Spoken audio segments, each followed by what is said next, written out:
Good morning, and welcome back to Rise and Shine College Football. I'm your host, Jason Watkins, and if you love college football, you know you're in the right place. So before you forget, smash that red subscriber button, like our videos, and don't forget to ring the bell so you don't miss one moment of Hall of Fame college football. Welcome into the show, everybody. All two of you. Who we got? Hey, what's up there, Stephen G? Good to see you, man. Good morning. Good to see you in here. What's up, man? Are you gonna be here or you got school today? What up? Everybody check in when you get in. Man, nobody's here yet. And we're gonna be talking about the next, get a little more into who the ideal candidates are and stuff. I put some other stuff up. I put some stuff together before I went to sleep last night. Got Coach Ricks coming in. What's up, Coach Ricks? What's going on, dude? How's everything going? Going good. How are you today? Rough day, man. Rough day, but it's going good. Oh, is it a rough day? Yeah, man. My daughter's storage bin got broken into yesterday, man. So Well, that sucks. yeah, man. So it's crazy. Other than that, man, it's been a blessed day so far. Right. The storage unit got broken. Man, there ain't nothing worse than people stealing from your ass, man. It sucks. Well, here's the thing. 8 of them been hit, and for some reason, the cameras was during maintenance time all the time.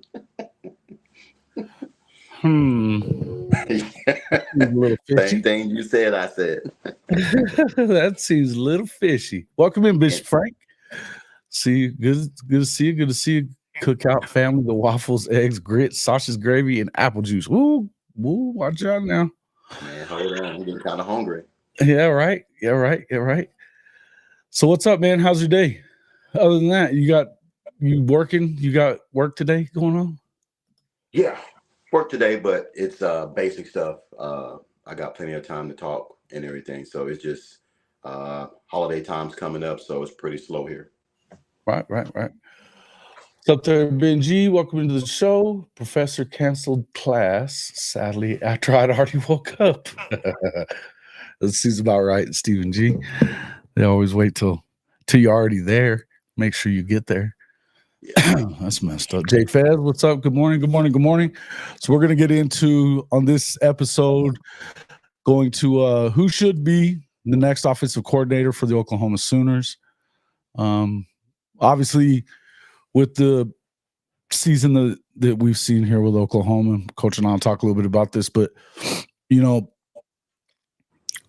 the more you think about it, the more it kind of sucks, as OU fans, because of the fact that this is a defense that is as good as anybody in the country. They've been able to basically be in every game. The South Carolina game, I got out of hand early. You had some turnovers there, but the bottom line was that you still outgained them, and that was with the trash offense. So you just really can't. You really just can't,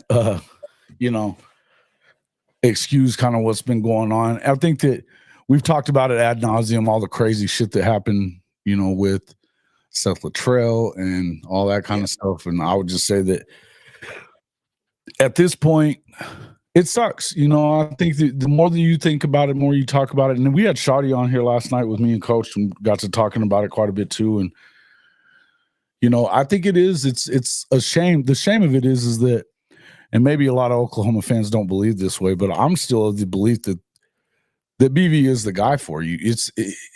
He's going to put the right,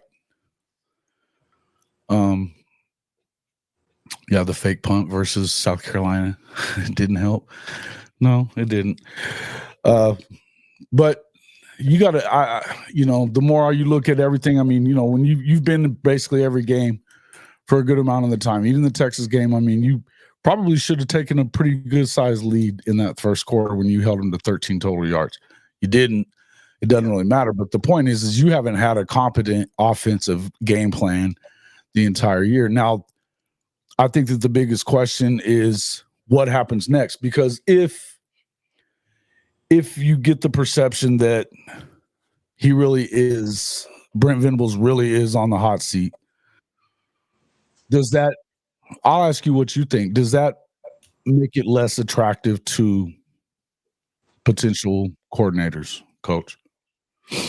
No, because that's a coordinator's dream is dysfunction, and you want to come in and try to change that narrative. So you don't want to come to a place that's already gelling because let's say you come in here and you don't do what you're supposed to do. Now your stock goes down versus trying to come in and help someone. And to piggyback on what you just said about the defense. The defense is just getting overshadowed by a dismal offense. Offense is just pathetic. So everyone's seeing how bad the offense is. They're overlooking the defense. The defense is pretty much top notch. But if we had a basic offense that could get you 20 or 30 points, that record wouldn't be what it is. And the Right. defense would be glorified like everyone else the defense is. So it's a kind of a misconception, but at the same point in time, I think BB is the guy. He just dealt with a lot of he been dealt a lot of blows, man, from every angle. And I don't think no other coach, man, could have handled that in the way that he's handled it. And I agree with what you're saying, but as far as, you've had a lot of things have conspired. We talked about that a lot. A lot of things kind of conspired to have it be what it is, right? Yeah. And not to go too far into this, but it's something I've talked about with a couple of people the last few days, but you still have to put a lot of onus of this. And why is he under fire at this point? Is because he did make that hire, right?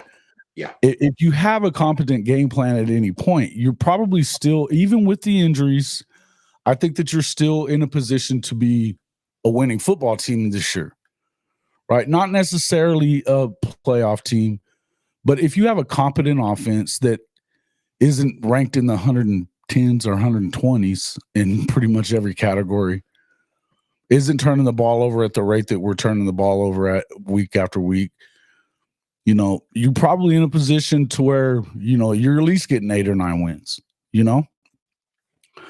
And that's with the injuries, I think, because I don't think that, and in the end, I don't think that you can just completely dismiss everything and let Coach Venables off the hook there, right? And I think that that's the biggest problem that I have with any of it is the fact that, look, I feel like he's taken too much time at times. We've talked about this off air. I think that, he's hesitant about some stuff, and these are the things that you got to see. And this is what we were talking about last night with Coach and Shoddy was, look, because Shoddy's still of the mind, and I think there are a lot of people that are, is that he's just a defensive coordinator. And what did we talk about the other day, Coach? I was saying that I think that at a place like OU, it's not the greatest place in the world to be a first-time head coach unless you're going to hit the ground running. Yeah. Right? Because of the expectations. Most coaches, Jason, if you get realistic about it, most coaches start where? At a low school, build their brand, build their name up. Then they get another job, and then they keep building and keep building. Who honestly, God, comes in, has never been a head coach before, gets a top blue blood school job? That's very rare. Even Bob Stoops was a defensive coordinator at Florida. So we have to be realistic about this and say, yes, first time coach, but we've never dealt with the NIL. We never dealt with injuries. We never dealt with a lot of variables. But I'm not trying to, take up for Brent and say, well, no, a lot of this I just don't think that you can completely. I'm not saying that there's not some stuff that you have to give him a pass on, but I don't think that you give him a pass on everything. And I think that it's fair to say, okay, now you have to do it. Yeah. I think this hire is going to let us know if BV is really a head coach or if he really is a DC. Because if he goes in, and from what I'm hearing up in the East Coast, man, James Franklin's job isn't secure. So if James Franklin's job isn't secure, you might be getting Andy, or they might try to keep Andy. I don't know. But it's a lot of things that's going to happen here in the next few And months. I mean, what are they going to lose? Maybe one more game. Regular season, they're not going to. I mean, and it doesn't look like they're probably going to play for the conference championship. I don't even think they can. But yeah, and okay, yeah. So in any event, I think that no matter how you slice it, and whether you're on the side of you got to give him time and stuff, and I'm still there. I want to see him do it. Now, I would tell you that I have probably a little less belief in than what I used to, because of some of the things I've seen as far as the play calling is concerned, his situational stuff. It just doesn't seem like he's gotten completely comfortable with it yet. And I think that he's hesitated at times. Like I said, I think that it was pretty well known. I think that what was going on inside that offensive room, in those meeting rooms, and the lack of meetings, or whatever you might want to call it, there was dysfunction, and he didn't step in quick enough to fix that. Now, you can do that later. You can fix it now, but now you kind of have to at this moment, right? I don't think that you have any choice. So in view of that, let's talk about who you might actually bring in. Let me pull up the screen here. I got my list of people who I would love to see us have.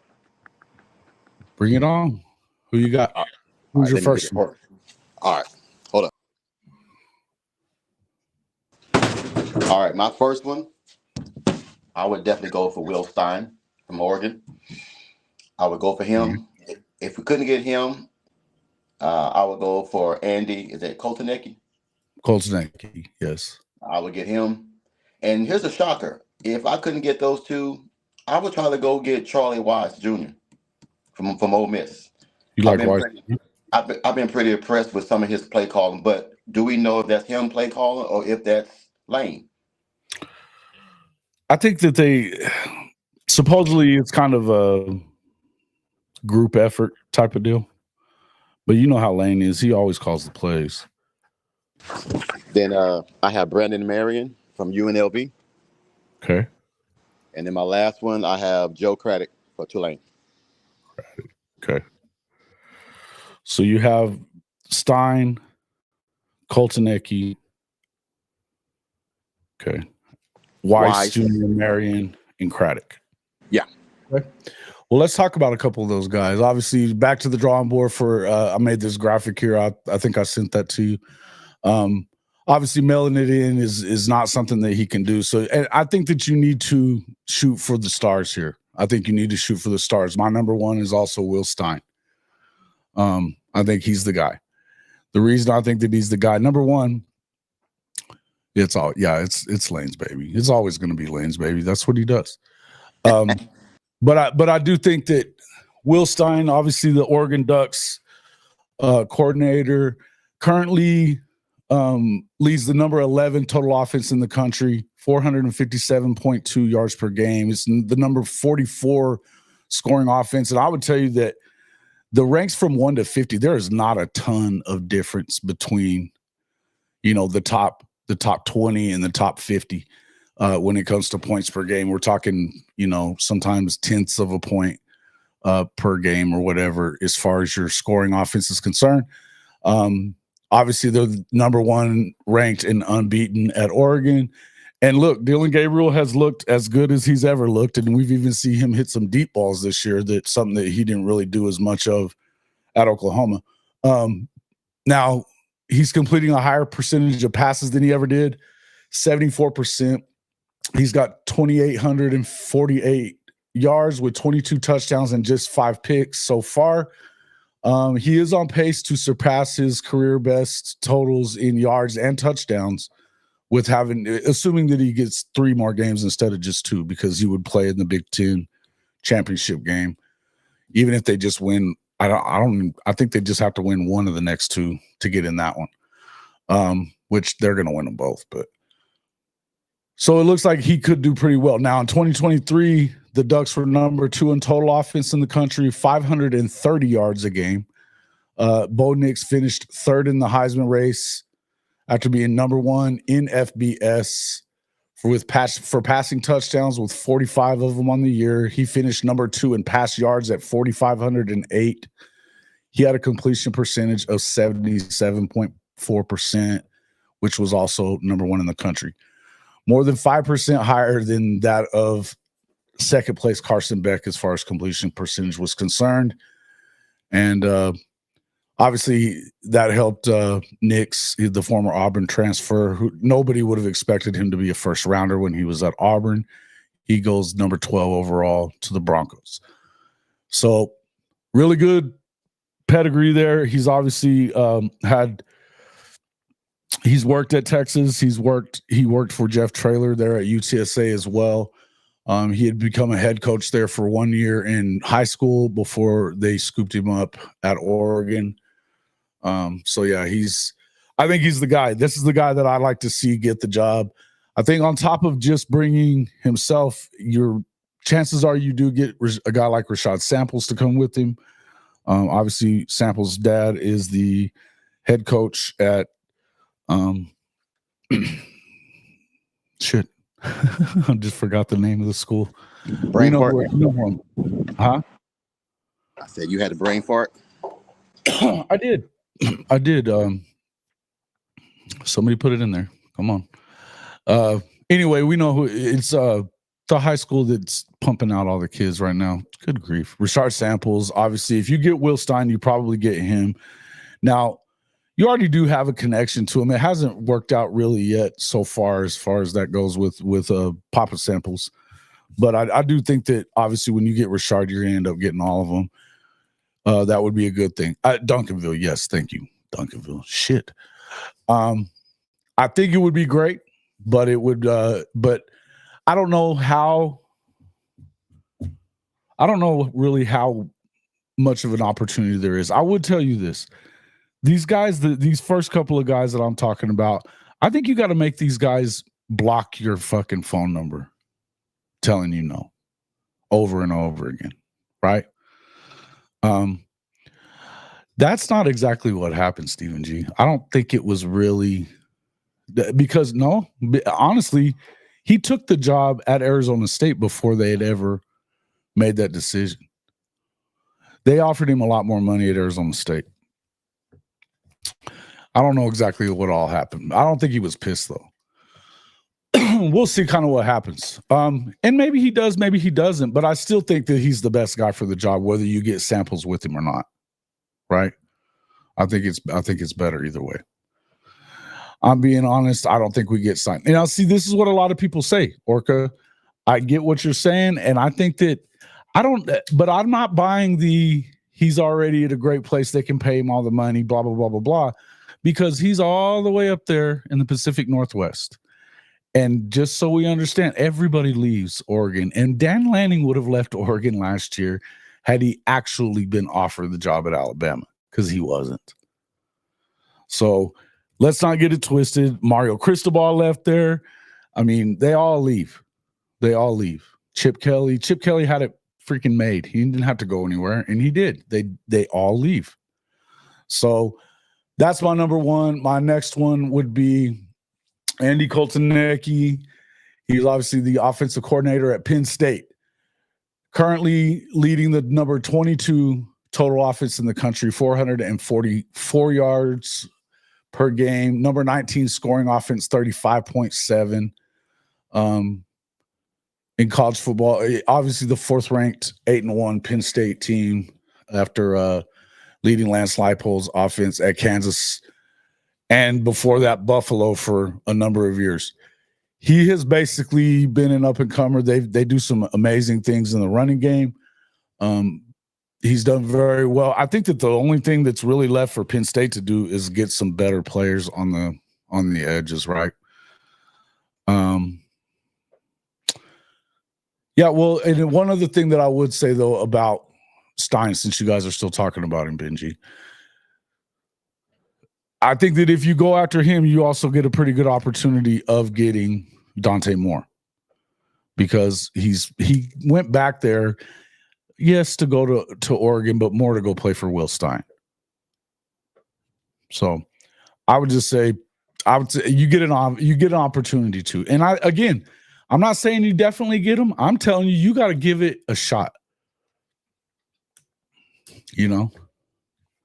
He might be able to get okay, hold on a minute. Now, you said this the other day, Purple Orca. He might be able to get a good head coaching job. What the hell is a good head coaching job? Because which one of them is going to open? Which one do you guys know that's going to open up? I'll wait, because I mean, look, if you're talking about maybe he gets the Florida job, it sounded like it was going to be Lane, but let's just say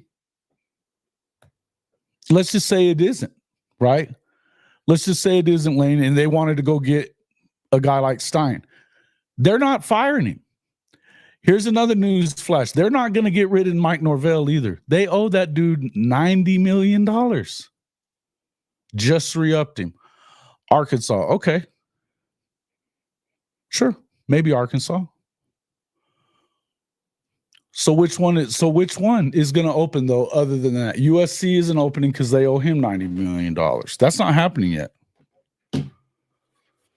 Unless they can make that violation, like void his contract or something, which I don't think that's the case. It's not even a big deal. So, okay. I mean, is that – so here's the question that you have to have if you're going to talk about places like Carolina or Arkansas. If you wait another couple of years, and let's say the possibilities are, first off, you can go to Oklahoma, make good money, and be in charge of the offense. They're going to let you do whatever you want, right? So, and yeah, I mean, Carolina, are you going to win at North Carolina? You're going to win some, but that's a job to get another job. And really, so is Arkansas, unless you can. And Arkansas is where careers go to die. For real. For real. It's just a tough place to. And look, with NIL and everything, things are a little different. But I wouldn't trust it. Now, what I would tell you is, maybe you make him head coach in waiting. You make him associate head coach. You pay him more than what the. There's going to be a number that they probably don't cross up there. Is North Carolina's the perfect job? Oh, okay. Because do they have the expectations for you? But he's a young guy that's going to want to win. And can you win there? Chances are, if they really don't think as much of, maybe Coach V doesn't work out, all he has to do is turn the offense around. He probably gets the job when you take that one. Again, there's things that you have to work out, but these things happen. These things do happen, and you've seen. I mean, you just saw Chip Kelly leave a power job in the Big Ten to go be the coordinator at another Big Ten job. We just saw it.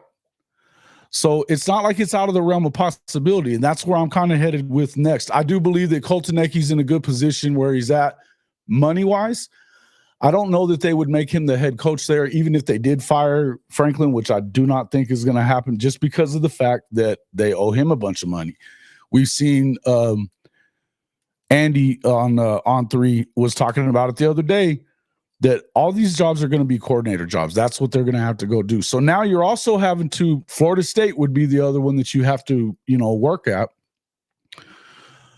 Yeah, win a natty for Oklahoma, you could name your next job. And here's the thing. If you start looking at some of these guys, if you start looking at what Oklahoma has, because first off, it's not like you're the cupboard's bare on the offensive side.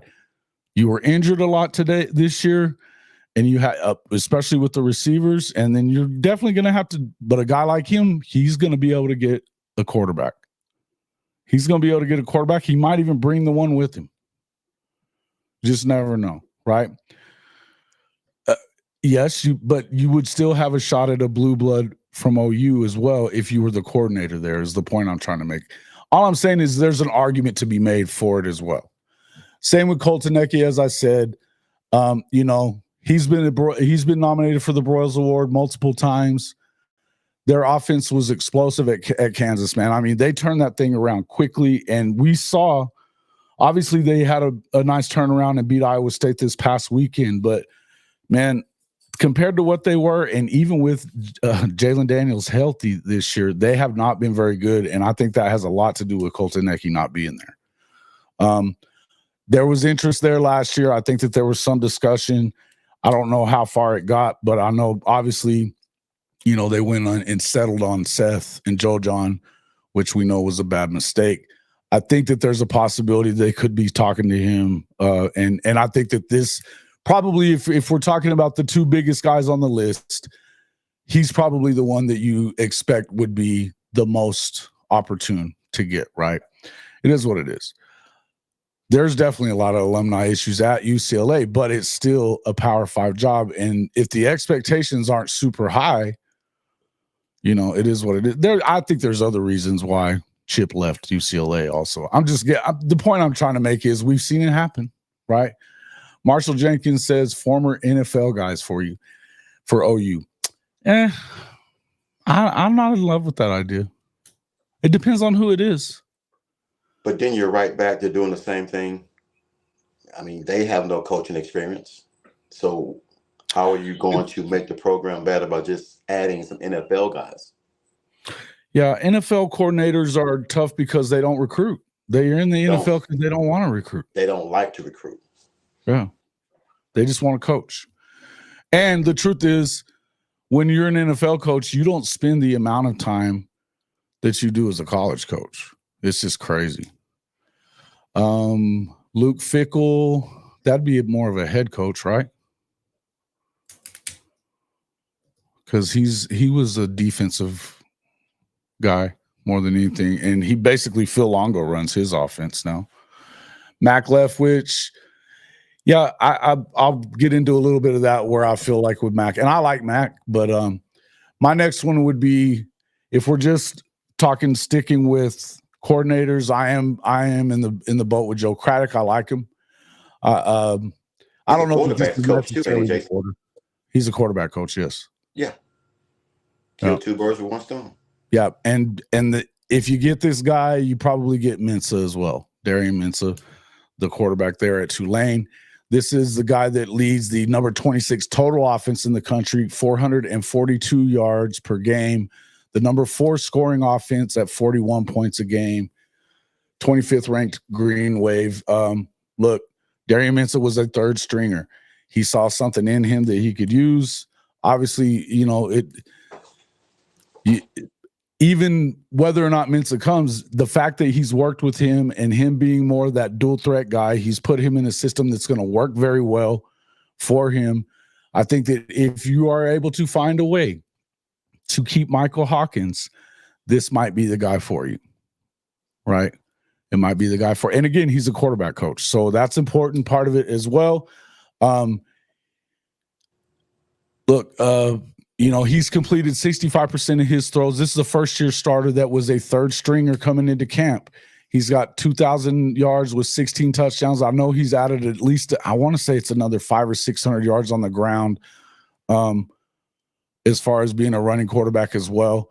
They've got a pretty good chance of getting into the CFP. I think it's less of a chance because it doesn't seem like you probably aren't going to see Boise State lose at this point. I don't think they've got anybody left. And even if they do, it wouldn't be to Washington State. I think they already played them, but that would be at Washington State would be the next one if they did lose. So it's going to be tough for Tulane to get in this year, but I don't think anybody expected them to before the year started. They've got one of the better coaches in the country too.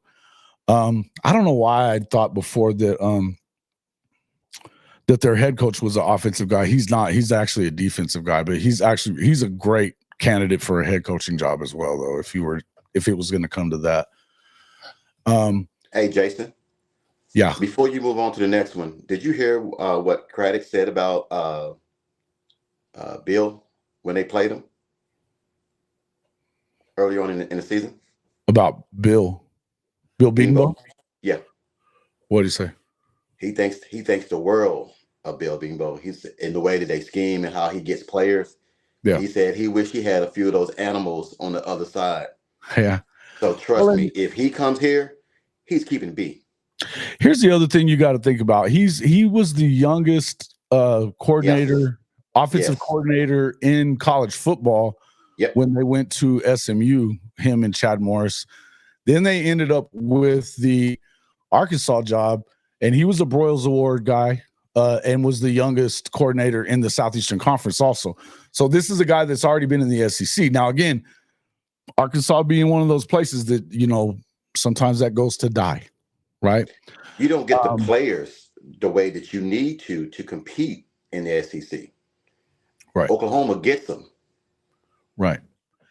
Right. And I think that's why I would believe that, look, you can, and he's also done very well. Now, it's pretty easy. You could blame a lot of that shit on Chad Morris. Hell, he got fired at Allen High School.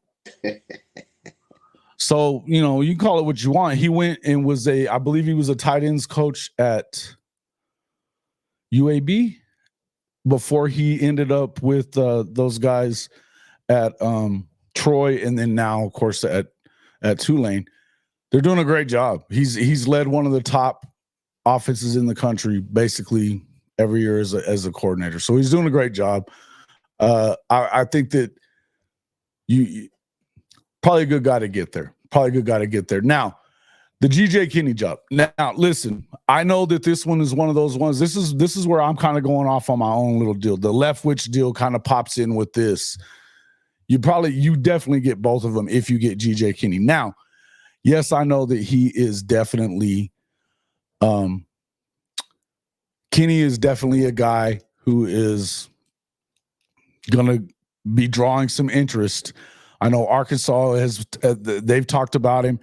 I've been saying for a long time, if Oklahoma State was half-ass smart at all, they would have fired Gundy last year and got GJ.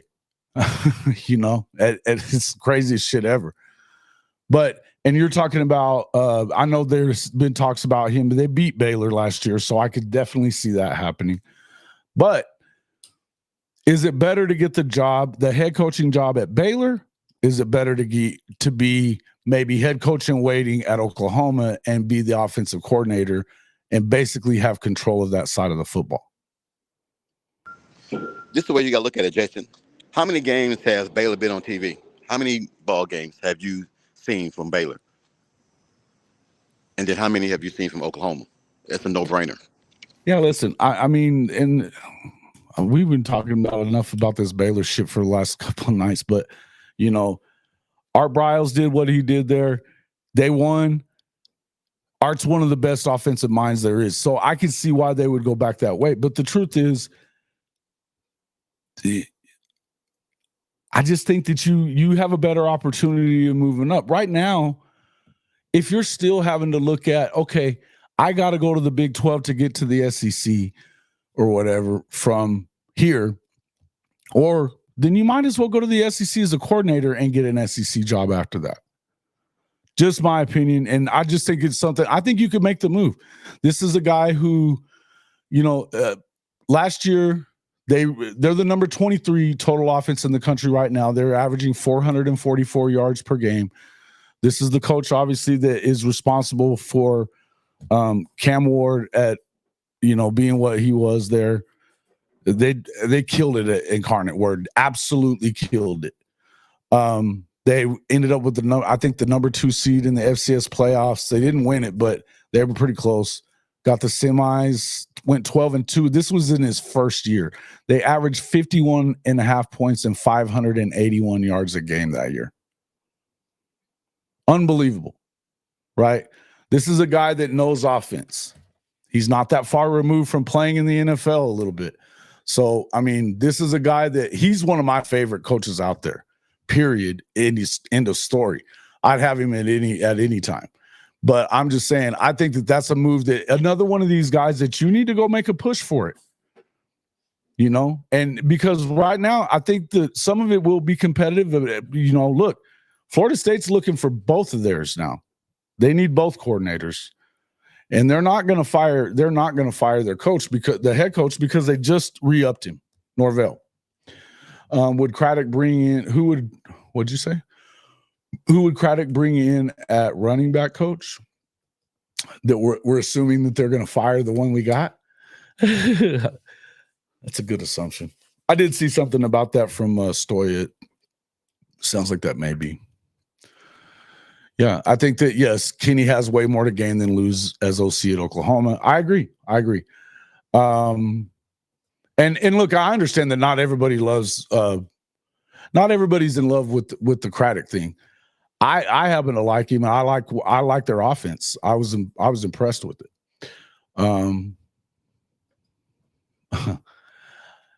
Look, I'm just saying the head coach in waiting, how often does that actually ever work out?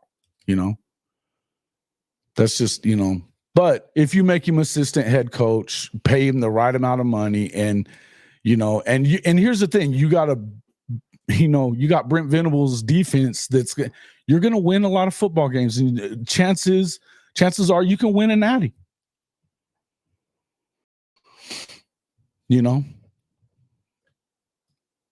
That doesn't already have recruiting ties in Texas? What do you mean by that? OUOC is probably uber attracted to any OC that doesn't have good recruiting ties in Texas. I mean, I think it's good for anybody, no matter what you have recruiting ties to. The brand itself recruits for you. It's Oklahoma. It's a blue blood. It's different recruiting at OU than it is pretty much. I mean, Texas and OU are going to recruit guys, but I mean, even Texas is going to they're going to do somewhat better in certain areas, but not everywhere. They can recruit as good as anybody. And that's one thing about this staff is, they recruit very well. So why do people not like Craddock? The only thing that people don't like about him apparently is that he was with Chad Morris for a while. But you got to realize that he started at Clemson, and Brent knows him too. So I think Brent likes him. He was a GA there, working for Chad when he was the OC there. Chad takes his first head coaching job and makes him the youngest coordinator in the country, coming from being a GA. So whatever you think about whatever it was, I would just tell you that, Kenny's from Texas. He went to Texas, and then he ended up going to Tulsa, though. Right? Anyway, I don't think any of that really, what does that matter? I think you take one of them or the other. All these guys, most of them are from Texas. So I can see it working out. In the end, you start looking at some of these guys. I mean, the truth is you've got some opportunities here. And there's just not, I'm telling you, I don't think there's a bunch of jobs that are going to be open that people are really going to be clamoring for more than they're going to be clamoring to be the OC at Oklahoma. When you've got a Brent Venables defense, that all you got to do is put a pretty good offense out there. A guy like Kenny is a guy that puts more than pretty good out there. They kill it. They kill it everywhere. Right away. Yeah, kind of. I think so. Hey, Jason, quick question. If he brings in someone and they do what they're supposed to do, are we all going to say that was the problem, or are we still going to say there were other things still hindering us from winning ball games? Depends on if you continue losing ball games that you should win. Right? I mean, the issues one of the issues I have is the in-game management stuff. That burns my ass that he still has that problem. Yeah, mine too. That's the concern that you have. But okay, so that's the kind of thing though that's not going to hurt a guy like Kenny. In fact, it could help him if we're putting a product on the field, and he is too. But we get in some close games and we lose them, so it keeps us from winning it all. Right? If it comes down to that, then they probably go to you. And I think some of these guys, if you really do shoot for the moon here, that's probably what you're hoping for. Because how many times have you seen this happen? It happens a lot. They promote from within because they really like this guy, especially if they're being successful. You get into a playoff, get deep in a playoff at least, which, I mean, two losses is going to get you still in. I think that you're going to have an opportunity, maybe not in 25. I still expect it if you can keep even one of the quarterbacks and be just pretty good, because they're going to be a better defense next year. Yeah, Benji, he was kind of carrying that. I think that's what Chris Mason said. The first thing he said the other night when we started talking about Kenny, or not Kenny, but Craddock. But I also have heard that Craddock is kind of the leader in the clubhouse too. So there's always going to be some other, it is going to be what it is. Craddock and Kenny are ones I want. I mean from Mesquite, Texas. Okay. He's from Mesquite. Yeah.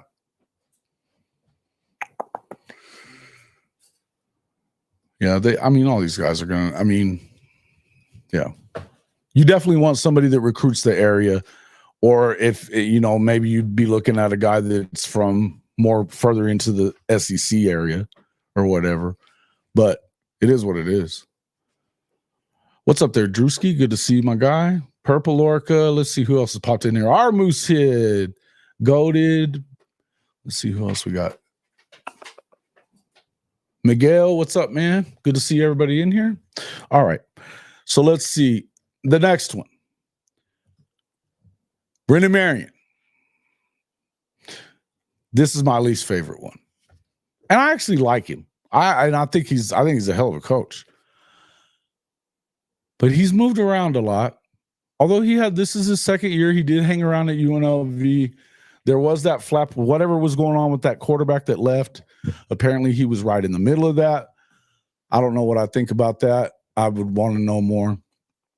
But they are the number 7 scoring offense in the country at 39.8 points per game. Number 38 in total offense at 426.2 yards per game. This is his second season as the offensive coordinator at UNLV since coming from Texas. He's obviously the innovator of the go-go offense, which led him to earning Mountain West Coordinator of the Year honors last season. And he was a nominee for the Broyles Award as well. Listen, they had a record 6 games in a row scoring 40-plus points. 4 of them a record 6 games in the season, 4 in a row. They scored at least 24 points in a school record 10 straight games and 12 overall. He's been the receivers coach at Pittsburgh as well. And then, of course, he was the passing game coordinator and wide receiver coach at Texas the year prior to going to UNLV. Listen, the guy gets it done. I'll give him that. The only question that you have here, this is the question, the reason that I like him the least for the gig is if he does end up moving on to a head coaching job, because if a guy like this comes into the SEC and that offense works, right, and they kill it, he gone. He definitely gone. Somebody will gone. They will grab him up as a head coach, and that's. I'm not generally worried about that. I think that you recycle coaches. If you win, you're going to get better coaches and stuff. But in the interest of continuity, I think you have a harder time with continuity with Brendan Marion because of the fact that it's the go-go. Who coaches under him and knows it? It's his offense. It's, he hadn't really had time to seed it everywhere. You've only seen it in just where he's at, right? Yeah, he's all about himself first and foremost. I think you got to be all about yourself first and foremost to some extent.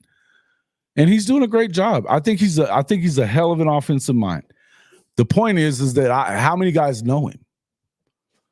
Ask Micah Hudson. What happened with Micah Hudson? Was it he ended up not going because Brendan left, or what? Is that why he's at Tech? I hadn't paid that much attention to it. Molly, I think that if it was getting closer to him getting the job, I would want, and I think that they want to know more.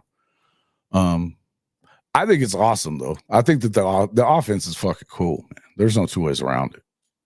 Really cool. Some of the formations, they look crazy, but man, he runs it well. He throws it well. They can do it all. The go-go is a very, very cool very, very cool offense. It makes the defense be very disciplined. Shit. Yeah. Very disciplined. And if you're a young defense, it will drive you crazy. Yeah. Yeah, no doubt. No doubt. I think the other ones that we're starting to hear a lot more, and I didn't make a graphic for this guy, but I think that you're starting to hear a lot more about oh damn it.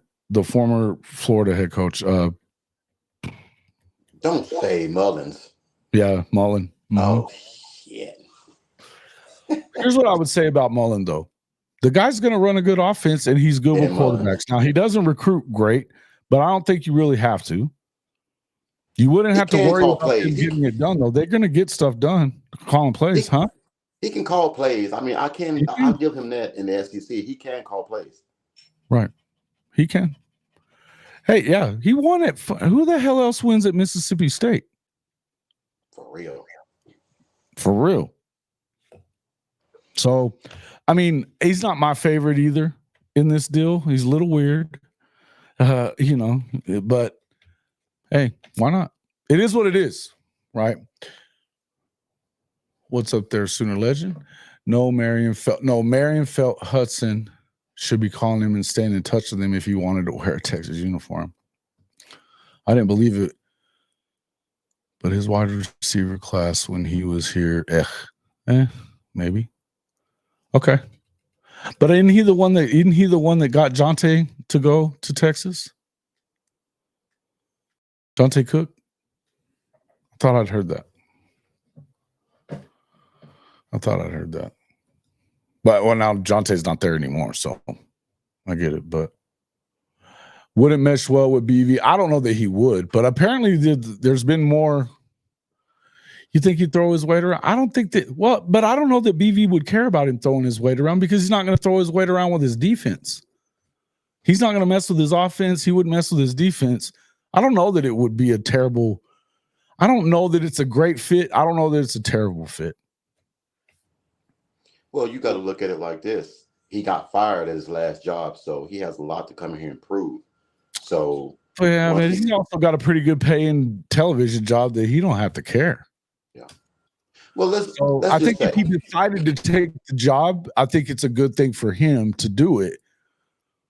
And I mean, you got to like winning. And I think he feels that when you have a defense, you think about the defense that they had at Florida whenever they were winning, when he was with Urban, that defense was insane. Yeah. As good as they were offensively, they were just as good on defense. They were damn good, right? Yeah. Well, no matter who we get, I'm like you. I want them to make Will Stein block us. I want them to make Andy block us. Then just go down the list. And that's just the way it is. That's where I'm at too. And I mean, and that's, the more I think about it, the more I talk about it with certain people. I know that the people that think it's a long shot, I don't know that. I think that we may be underestimating the power of the Oklahoma brand. To just think that there's not a possibility that you're going to get a guy like Will Stein.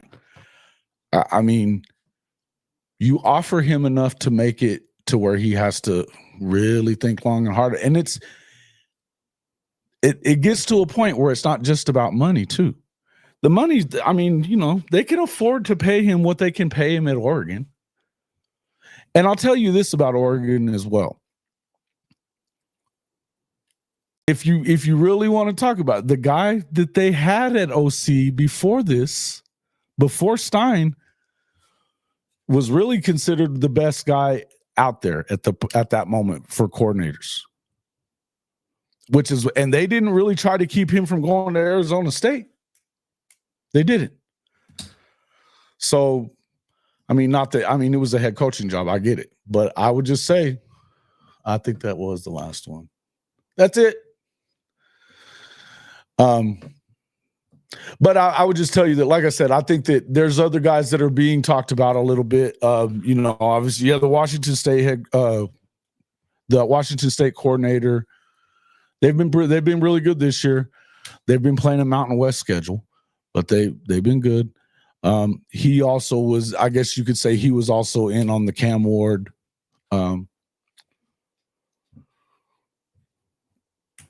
Working him into what he was, but they didn't look very good at the end of the year last year, and Cam was running for his dear life, right? Oregon doesn't have issues paying for anyone. I'm just saying, you never know. Yeah, Jimmy, you were one of the ones that you thought Mullen would be a good fit. I don't know that he would throw his weight around, and maybe, so what if he's had more? He's also been fired, and Venables hasn't. So it kind of is what it is. I think you have to take your shot at Stein. I think you have to. Take your shot with Kenny and Craddock, winning if Stein says no, but like 5 times. You got to make Stein say no 5 times. And I also think that I heard early on that there may have been back channel talks that were going on with Koltanecki. And I know that there was mutual interest last year. He is a Big Ten guy. That's where he grew up in Big Ten country. He lived in Minnesota growing up. Maybe he's happy there, right? Maybe he is. But I don't know. Do you really believe? I mean, maybe I haven't heard of anybody that loves James Franklin. But that being said, I don't know. Maybe so. Maybe so. Maybe so. Maybe so. Archbuckle has West Texas ties. He does. He does. Arbuckle, I mean, not Archbuckle. Arbuckle. I don't know. He's my least. I'm not huge on him. I'm not huge on the Indiana guys. When they beat somebody that's worth a shit, I'll worry about them. They beat Michigan by 5 last week. So I'm still not sold on Indiana. I do think they're pretty good, but those are not the guys that I'm looking at. I would just, being honest with you, I think that you can make a bigger, and the splash, it doesn't matter really to me what the splash is so much, except for recruit wise. I would love it. I think that Craddock makes a pretty good splash. I think that he does. I think that he's young enough and he's done good things. I know that this, he probably brings with him Darian Mensah. I think Darian Mensah is a problem waiting to happen. But I also think that this is the kind of guy that, because of what he's doing with Darian Mensah right now, maybe he's able to talk Hawkins into staying. Talk Hawkins into staying, and then you also still have Jaden. Have who? You also, if you keep Michael, in 2026, you got Jaden O'Neal. Jaden O'Neal. So yep, you do. You've got O'Neal. You've got Sperry still in this class. See what I'm saying? So he got quarterbacks that he can work with, man.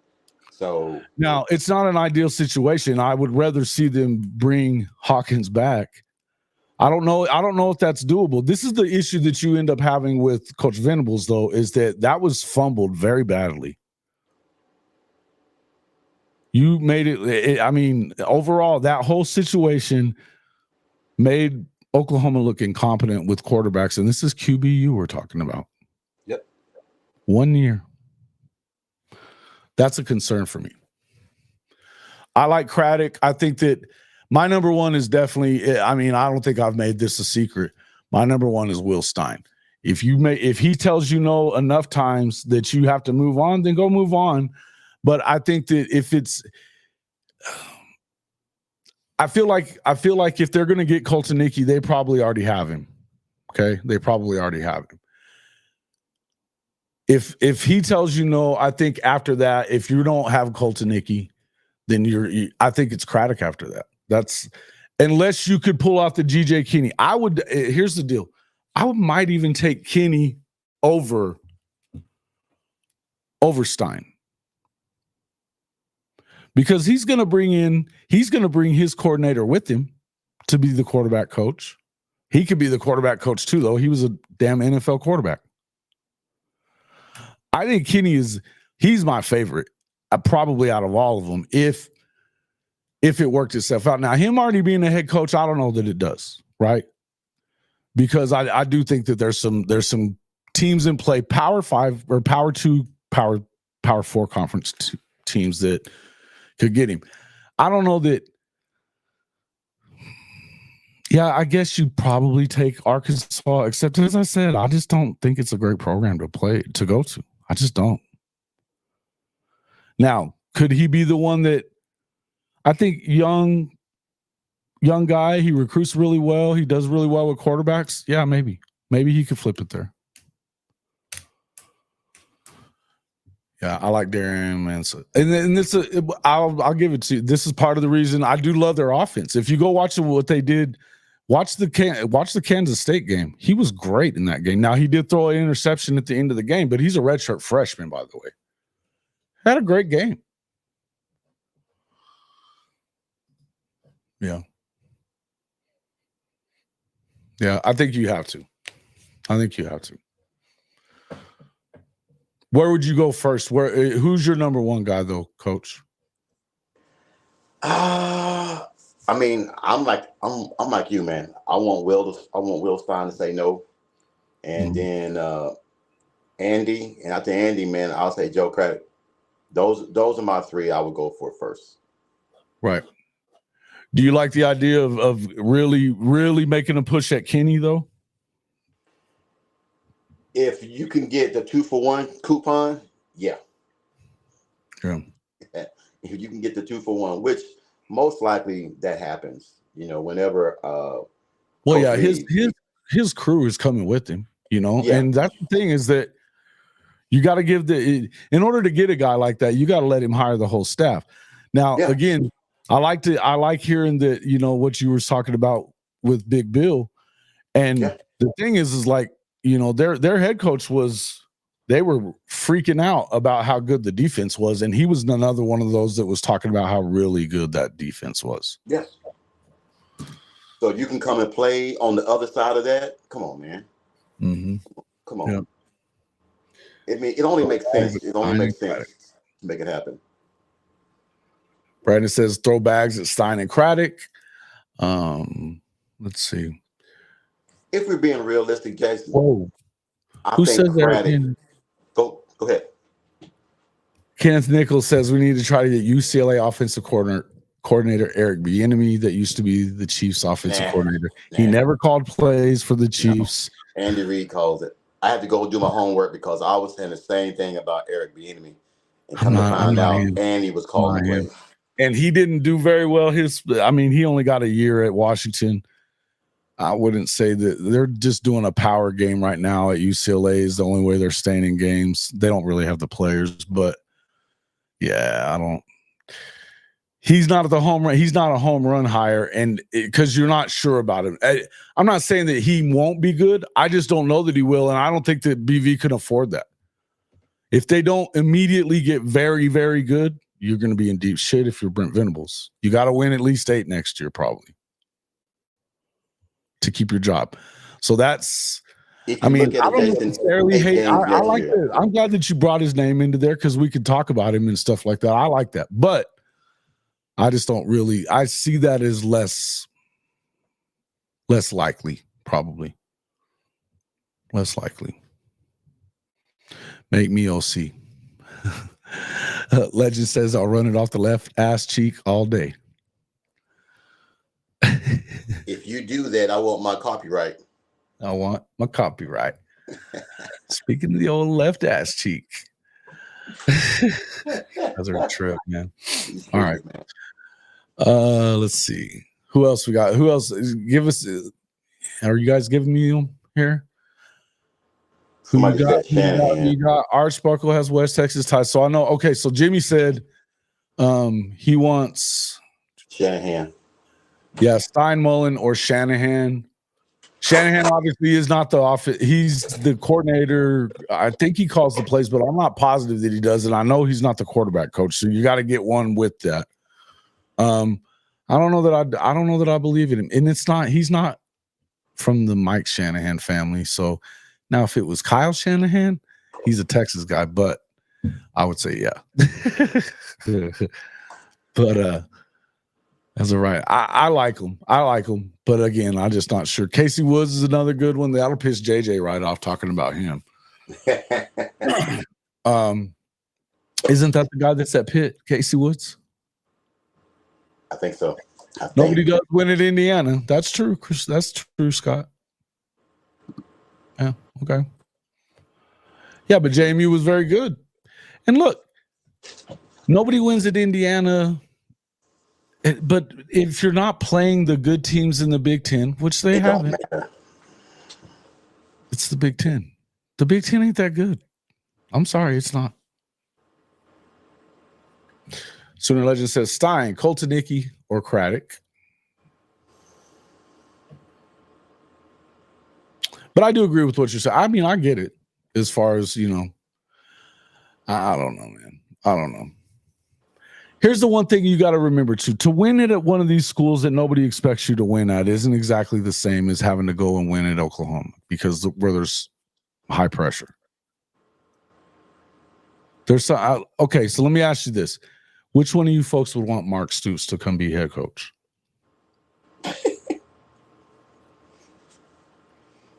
And we love Bob. We love Bob. We know he was great. But not me. He can go and win 9 or 10 games every once in a while at Kentucky and be in good shape. What's up there, Mars? Because there's no expectation. Yeah. You don't have to win them. You don't have to win 9 or 10 games to stay happy there. You know, you got to win. Get bowl 7, eligible. 8, be bowl eligible. Every once in a while, you get to 9, 10. Man, you're retiring from there. But when you get to a place like, imagine if they did give him the A&M job, and it's not even easy to win there. But the expectations are through the roof, and so he gets fired in 3 years because they don't love him.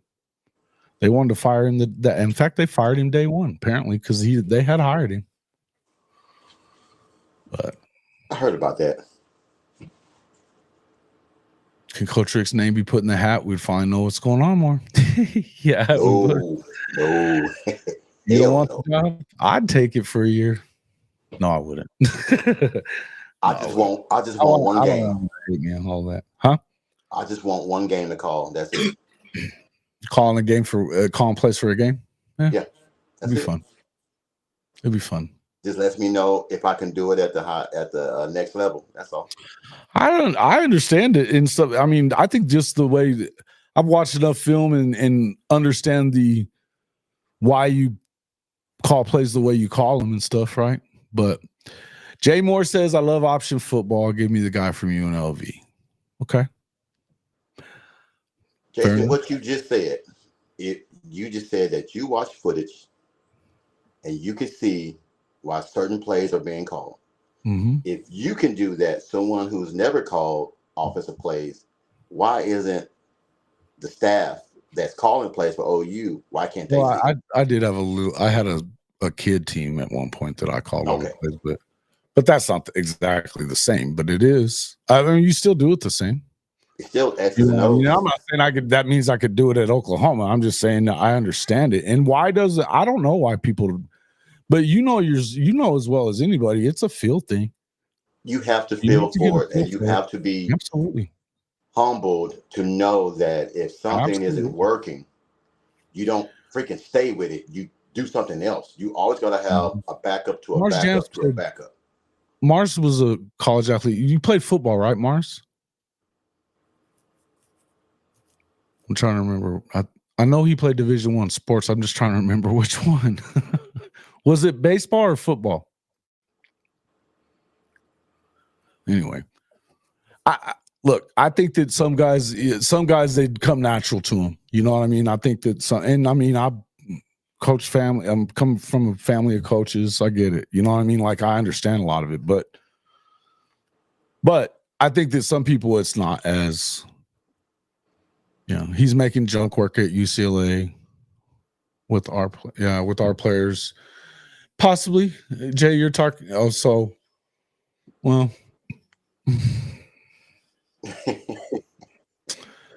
yeah. I mean, you can die on that hill if you want to. I just don't know that I would make like I said, I don't necessarily hate the idea, and I think that he's probably a better coach than we're giving him credit for right now. And they're doing pretty good there as far as what they have, because they don't have much at UCLA anymore. But again, we don't know what he does. I mean, he should know how to call plays because he's been with Andy for all that amount of time. So it wouldn't be the worst option in the world. I just don't know it's a great option for Brent Venables in the current situation that he's in. I don't know. You almost feel like that's a job that Dion should have been calling him for. You know? Yeah. especially being a Colorado guy. You know, think that. It's kind of weird. But I agree with what you're saying, Kenneth. I don't think that you're wrong necessarily.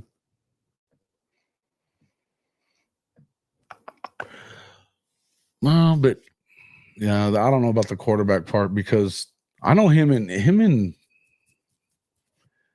he didn't always get along with Patrick Mahomes very well. And he didn't play quarterback. Joey Halsey. I like Joey. I'd like him too. He's not leaving Josh, though. He's not leaving Josh. If he stays with Josh a little bit longer, he'll get him a head coaching job. Mm-hmm. He's not leaving Josh. Josh lets him call a lot of plays. He's bringing him up. He's doing good with him too. I like Joey a lot too. I think he does a great job. But they're kind of inconsistent this year. They've been kind of inconsistent. Of course, that could be just the fact that they've got a freshman too going. But let's see. Unshare this. All right. Yeah. So let's see. What else we got? Who else has got an idea? Love option football. Yeah, I like him too. Mars, what did you answer me?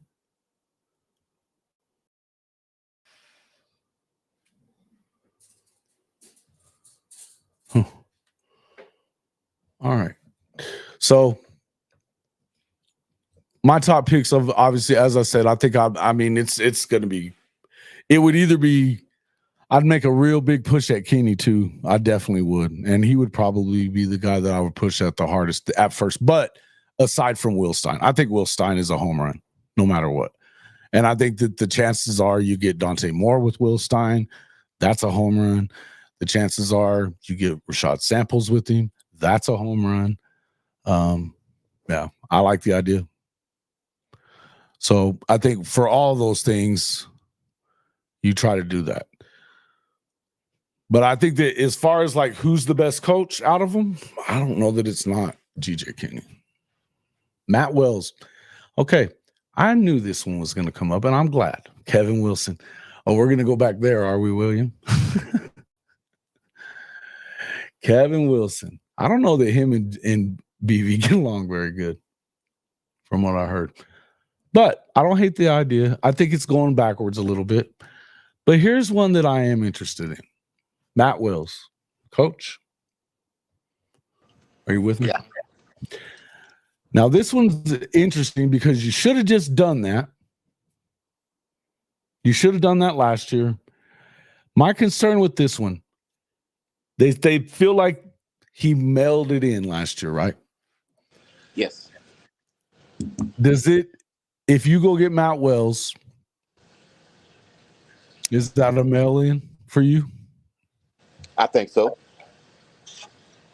If we would have got him before what just happened with Seth, I think it'd be a little bit different. But since Seth did what he did, everyone might be thinking that Matt Wells might do the same thing.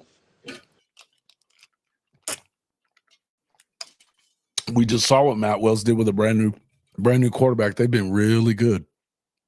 Their problem is defensively and on the road. There hadn't been a problem with the offense. And, you know, they throw the ball to the running backs out of the backfield and shit. I mean, it's a wild fucking scenario up there at K-State. But would you put BB's job on the line to bring back Wells? I'm going to tell you that I think Matt Wells is one of the best play callers in the country. But I don't know that it's going to get the kind of excitement from the hire that it should. He got fucked at Texas Tech, by the way. Yeah, Fucked. he did. He did get. He did. They were winning. They weren't losing. He won 8 games the year they fired him. Cliff Kingsbury never won fucking 8 games. They haven't won 8 games yet, have they? Cliff never has. He didn't do it with the Cardinals either. Cliff's a dumpster fire worse. And people that have talked about, I saw so many people that were bringing him in. I was like, oh my God. I had a guy argue with me in the comment section from an old video telling me that you got to go get Cliff. But fuck that. I don't want anything to do with another Texas Tech guy. Not one. They were just saying things because they thought that might fix the problem, but that won't fix the problem. It'll make it worse. It makes it work. Listen, if you think that Lincoln's slimy, wait till you hear everything that we know about freaking Cliff. Oh, he was doing. And I know some shit about Cliff that I couldn't say it out loud, but it ain't good. It ain't good. You guys just think that Art Briles is a bad guy. Old Cliffy, no good. Definitely no on Cliff. I'm no on any Texas Tech guys now. No on them. I'm saying real Texas Tech guys. They went to school there. They were Leach guys, all that shit. I'm not on them. Not into them. I know you do, Sooner Cowboys. I fucking know. Jesus. I didn't think you changed since, yesterday, this time.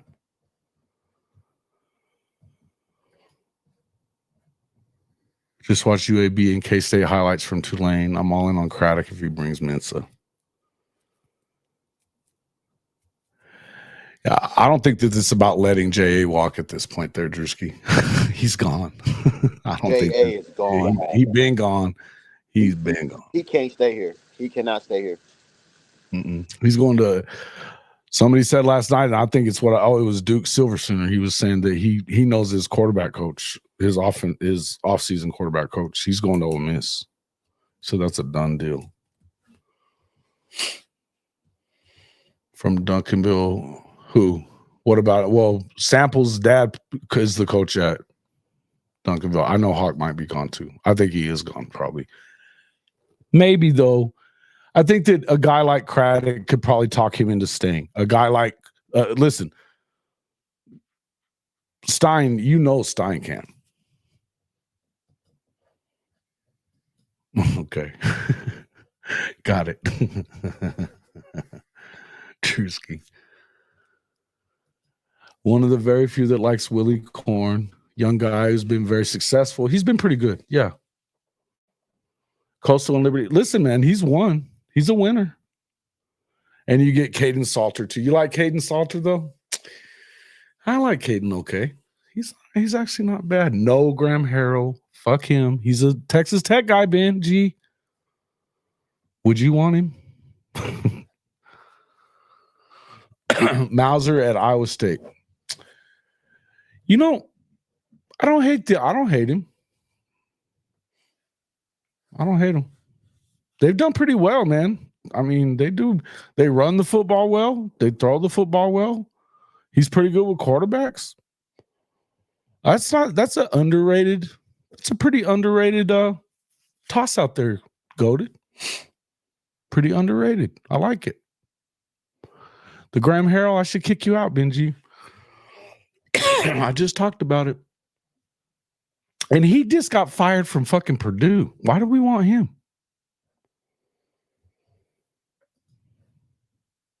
Hawkins won't be battling Mensa if Craddock goes to OU and brings him. Yeah, I think that. Well, maybe you never know. If you put the right system around Hawkins, it'd be dangerous. It's all about the scheme with a mobile quarterback like Hawkins. I think so too. I think that you have to look at that from Hawkins' perspective of this guy knows how to use a mobile quarterback. They're successful. And I'm better than this guy. Look, here's the thing. If you're afraid to compete, then you don't want the guy. I think that they're upset right now with the direction of the quarterback room. And I think that it's worse. Darian Mintz is the quarterback at Tulane. Stink. He's good. Very good. But I don't think he's as good as – I don't think that he's got the upside that Hawkins has. I don't. And I think that you're right. Hawkins will stay before J.A. J.A.'s not staying. And the legacy part of it is part of it. But I also think, I think that Hawkins he's a dog, man. And I think that if you didn't completely break him, he's going to be fine. I told you guys this, Jimmy, you can remember this I know you can, from the first year I was doing this show. I told you guys, if he got on the field, he shouldn't come back off. Had it not been for Seth, he wouldn't have.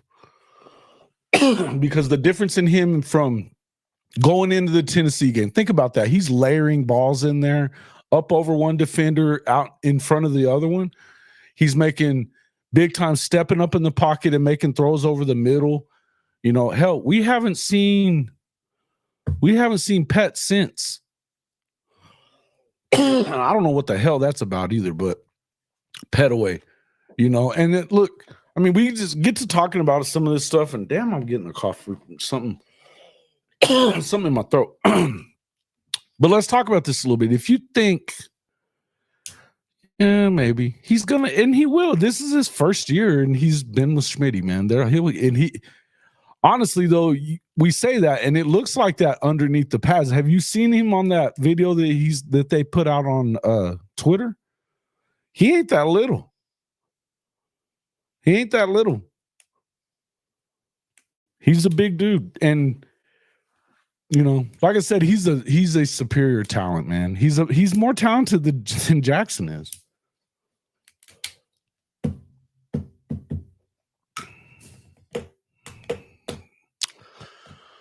Yeah.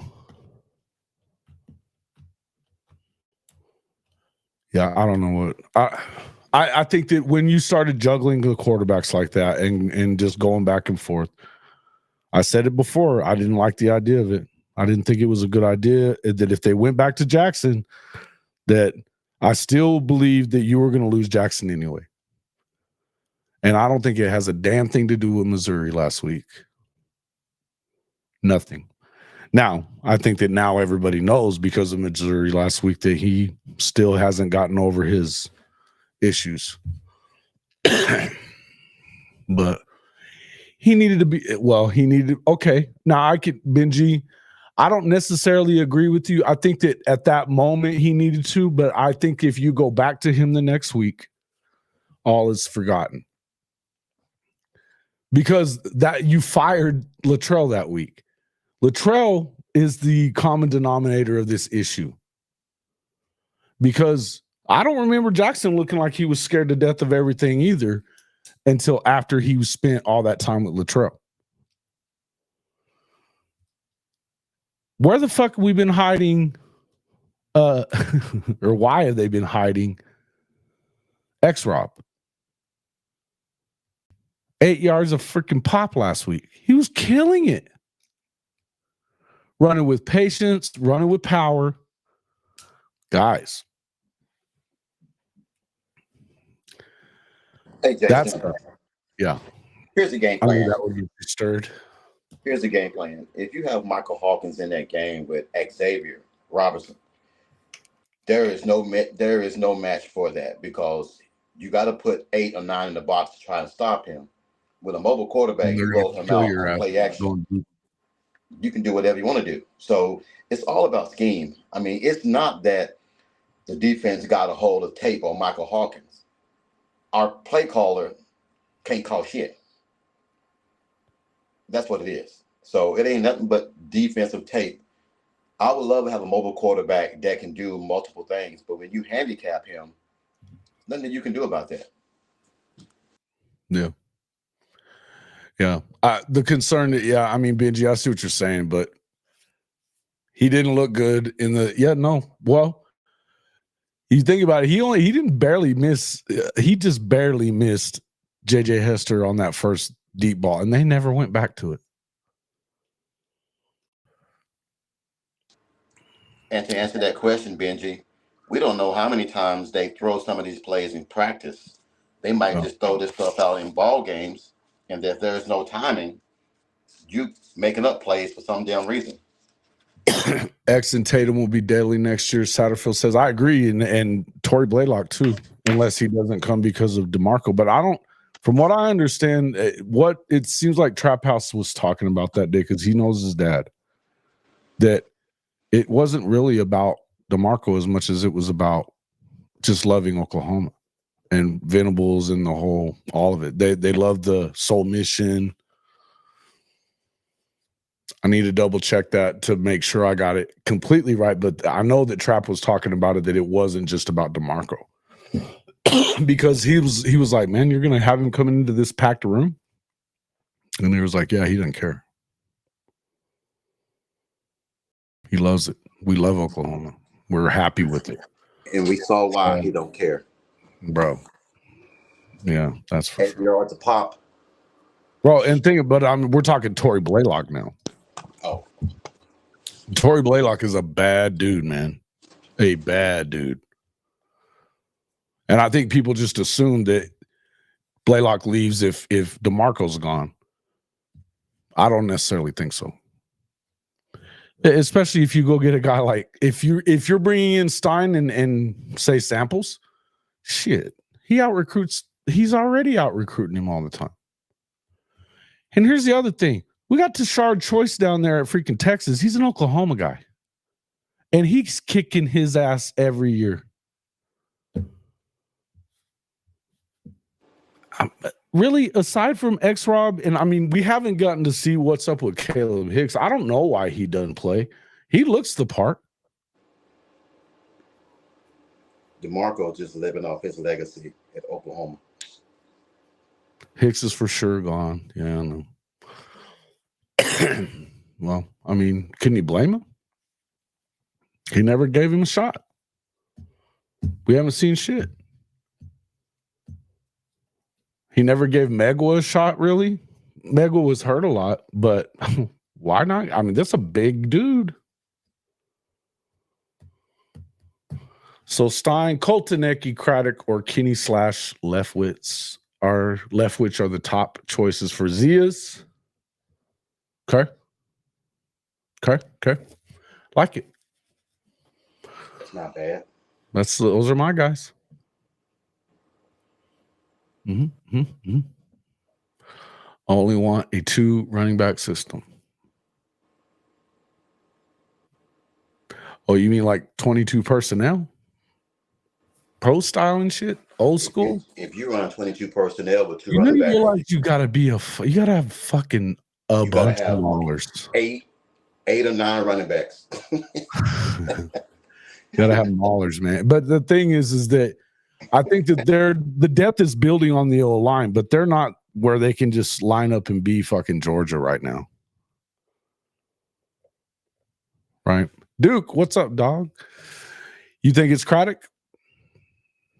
What makes you think that? Because of Mensa, and you think that just I don't. It wouldn't surprise me if it was Craddock because of the fact that there is some familiarity there. He's young. He's done really good things. I mean, and he's seen him in person. He's seen that offense. You know, they studied the shit out of it. I think he likes him. Did you run 22 at your former school? Where at? Which one? Where did you run that at? You had to have some big ass dudes, huh? Yeah, BV ties, familiarity. Mm-hmm. I agree. I wouldn't be surprised if that's who it is. Yeah. I don't want 5 guys running the clock and not getting into rhythm and Craddock because of Clemson.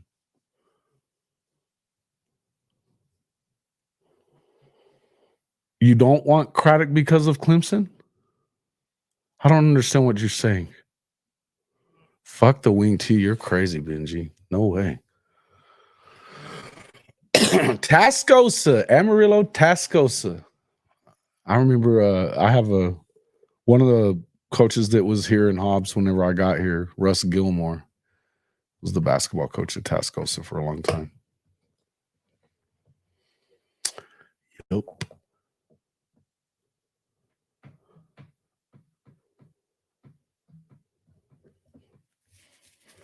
You're gonna have to re-say what you just said, Orca. What was that? I don't want 5 guys running the rock and not getting into rhythm. And Craddock because of Clinton. I don't understand what you're talking about with Craddock. You don't want him because of being there?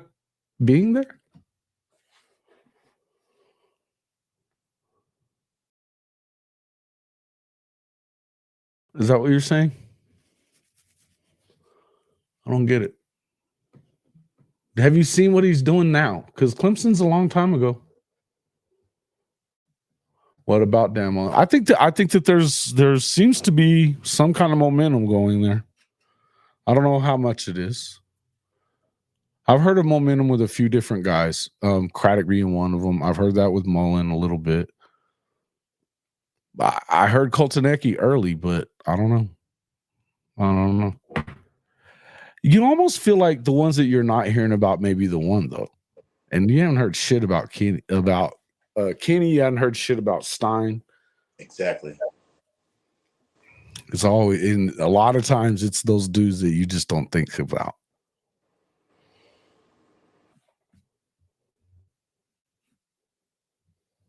You only want 2 running backs getting touches in the game. Oh, okay. And Craddock, the guy, because of Clemson ties. Oh, you think he is the guy because of Clemson? Got you. Okay, I got you.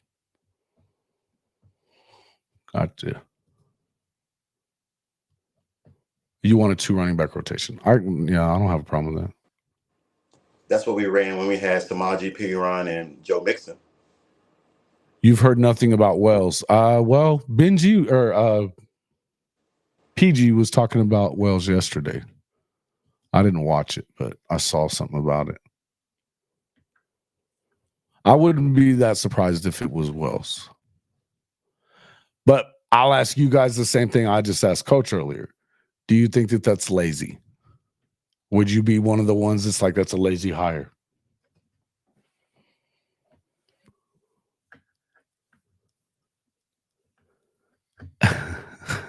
Of course they are. I don't give a shit what they do. We also, look, man, I wouldn't be. I know that they're pushing for him there, buddy. Salina High School in Texas owned option game in high school back in the day. They did. Salina. That's how you say it, Salina, right? Mm-hmm. Yeah. I think most of the time 2 running back rotation is about what it is, right?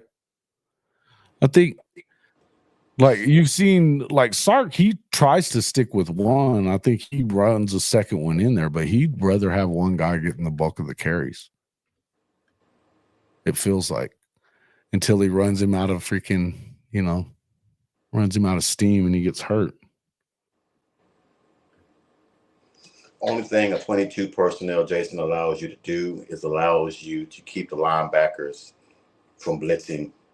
They have to maintain outside composure because the running backs. I like 22. I don't mind the 22 so personnel. 22 personnel is a great formation to run.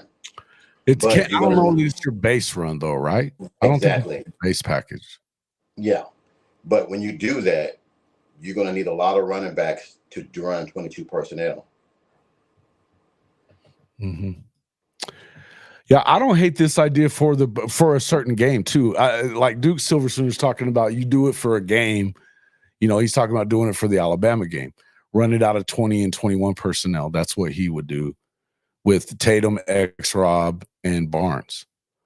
If Barnes is back, he was too banged up to even go. But yeah, X-Rob better be playing the rest of the fucking way.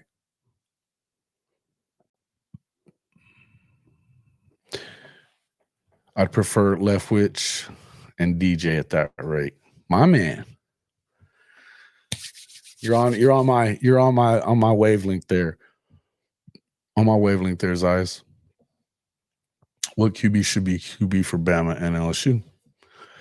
That's what you were asking me last night. Hawkins. I like it to be Hawkins. It wouldn't kill me if it. You guys are going to think I'm crazy. It wouldn't kill me if Casey played. But I think it cannot be fucking JA anymore. He had 50 fucking yards the other day. You had a punter and a running back throw for 15-yard plus plays, and he didn't. Can't see it.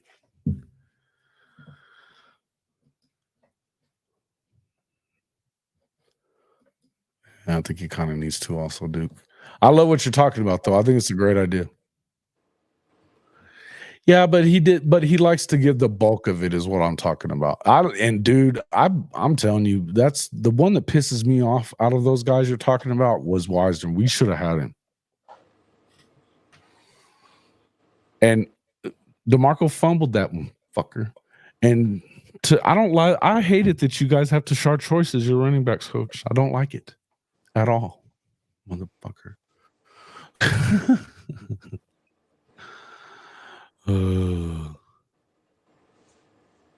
Thompson and Hawkins play on both.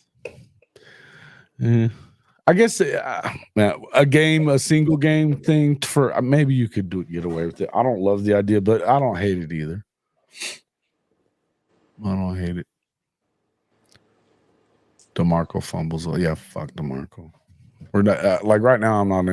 I love him as a player, but I'm not happy with the way he's done things the last 2 years at all. And I think this year may be worse than last year.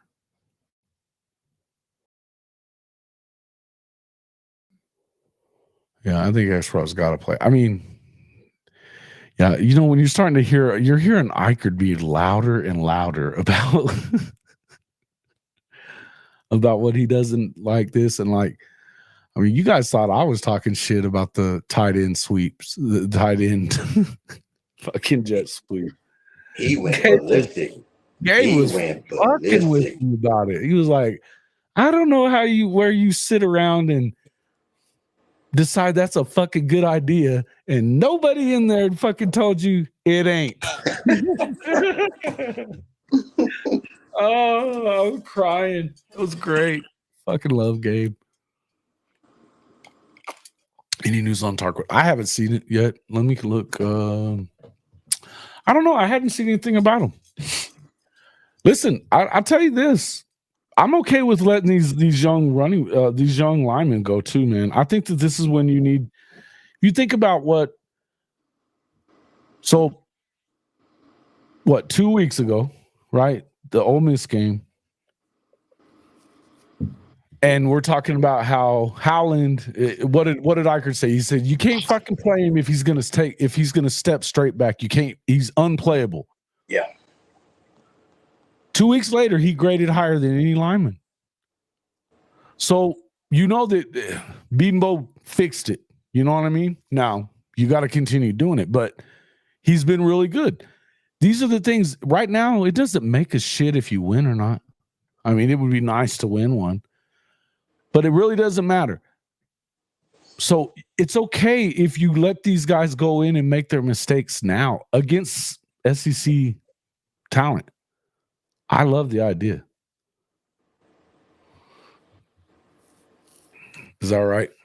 Yeah, I've been hearing he wasn't great, right? Dylan McCullough. His dad, that's Papa McCullough. He's a good coach, Drewski. He's a good coach. I'd forgotten about that, to be honest with you, but he's a hell of a running back coach. They love him at Notre Dame. You got to bring somebody else in here, man, that has the hunger again. I don't think DeMarco has that hunger like he used to have. Is DeMarco still being superstar? Yeah. DeMarco. Yeah, and he's not. Okay. You're in the middle of the show. Oh, you're back always. Okay. Played baseball. I didn't know for sure, but okay. Got it. My guy Mars, he's a stud, man. The dude was a baller. Yeah, he's killing it in Notre Dame. He's doing great at Notre Dame. A great job. He's got ties to a lot of places, man. They've lived a lot of places. You know who talks about him a lot is Neilio talks about him a lot because they were there in KC area for a while too. Well, T-Boomer, my man, thank you. Here we go. This point, play them all. Okay. I don't mind it. Thank you for the super chat, T-Boomer. Appreciate you. This point, play all QBs on the team. I don't necessarily, I don't know. I don't think we have to see any more Jacksonville, right? Unless you're going to see like what we saw against Maine, which I don't think you do. He just reverted right back to it, man. He was scared. You can't play Jackson, man, because if you He's threw playing for running 50, back, basically what he was doing the other day, guys. He was playing running back. if you threw for 50 yards against Missouri, what are you going to throw against Alabama? Right. And here's the thing: if we're going to use him if we're using the running quarterback, who's the better runner, him or Hawkins? It's Hawkins. We know this. Yeah, I don't know. I'm done with it. I'm done with him.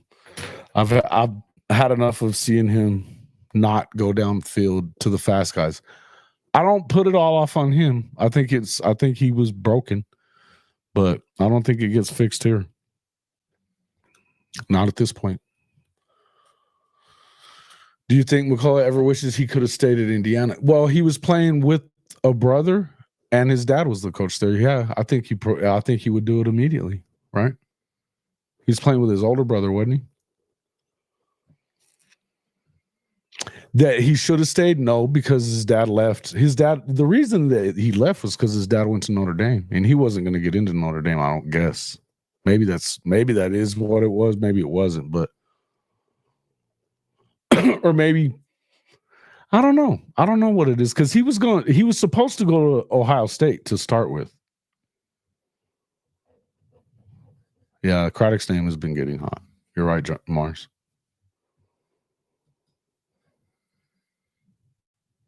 Mm-hmm. He almost didn't come back in for the South Carolina game. He was going to fake a shoulder injury to avoid coming back. Is this what his coach is saying?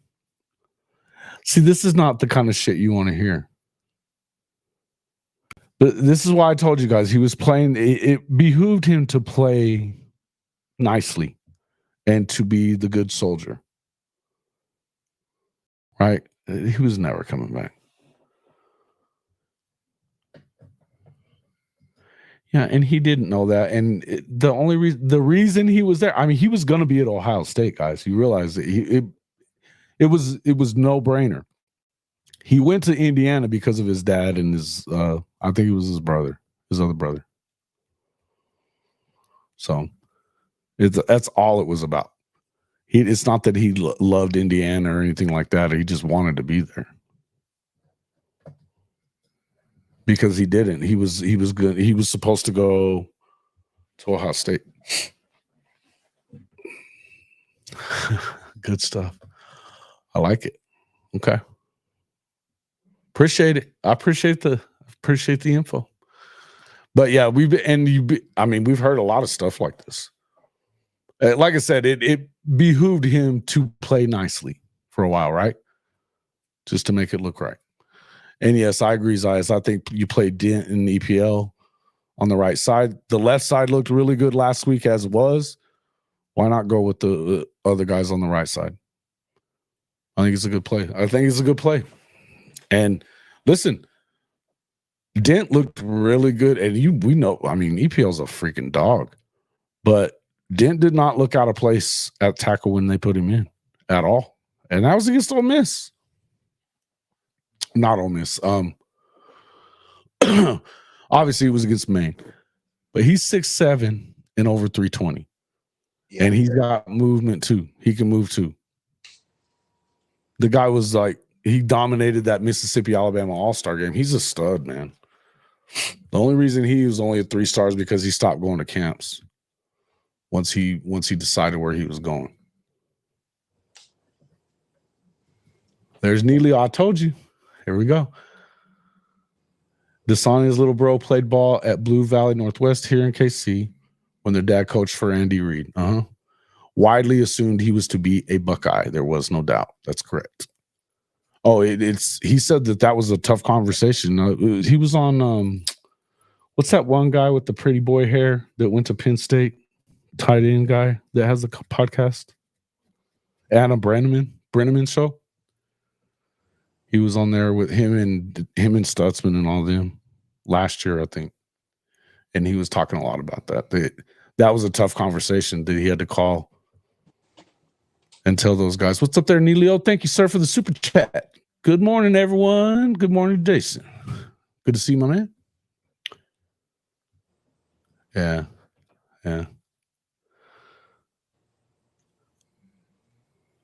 Listen, and you can't blame him for that. I agree. I think, again, it behooved him in more ways than one. You get quality reps, although I don't know how quality it was, but part of that was on him. But the other part is that, honestly, you get the reps, and you look like a good soldier because you handled the situation without losing your shit and doing the Spencer Rattler thing, right? You didn't act like a Spencer Rattler. He didn't hurt himself in that. But I never felt like it was. I'm just. You guys know it. You guys know I said it. He was gone. He was gone. BV has to let the buddy system go. Yeah, I agree. What is you talking about though? Are you saying Matt Wells is a no for you? Tell me in here, what does everybody think about Matt Wells? Would you be okay with that decision?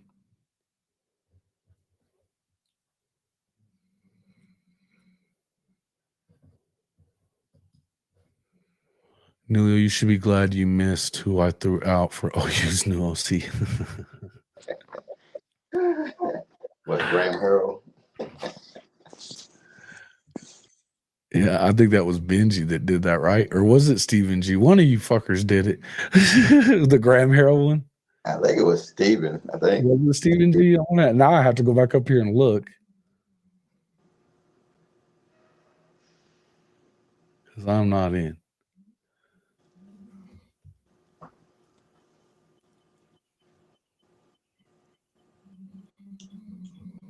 Steven Which G. one do you?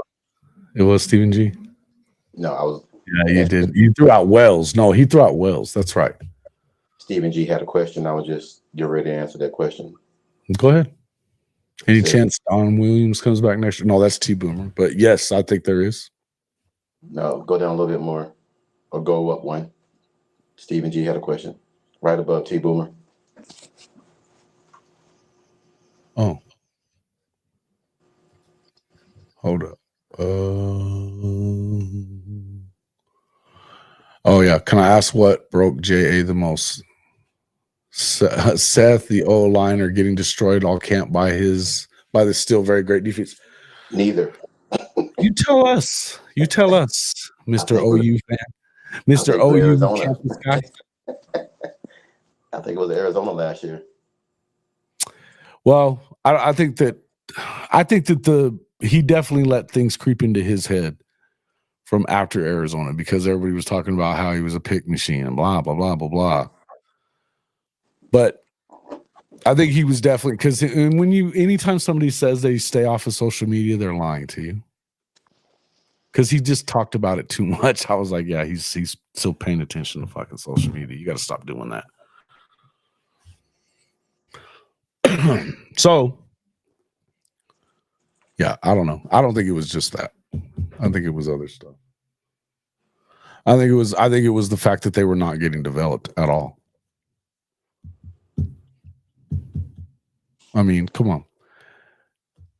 Kevin Johns was fucking on sideline. No, he was a fucking analyst doing like advanced scouting. What a waste. Why fucking even bother getting him? Right? I mean, it's just crazy to me. Crazy. All right. Folks, we've been going for almost 2 hours. I've got some stuff I got to get done today.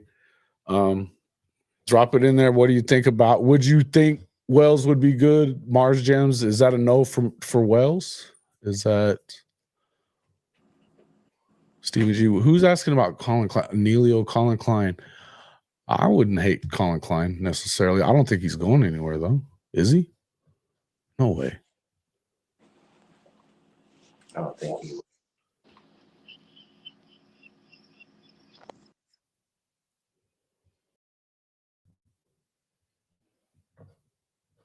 Surely design Jay to fumble the most crucial of plays. No, yeah, well, yeah, but that's true.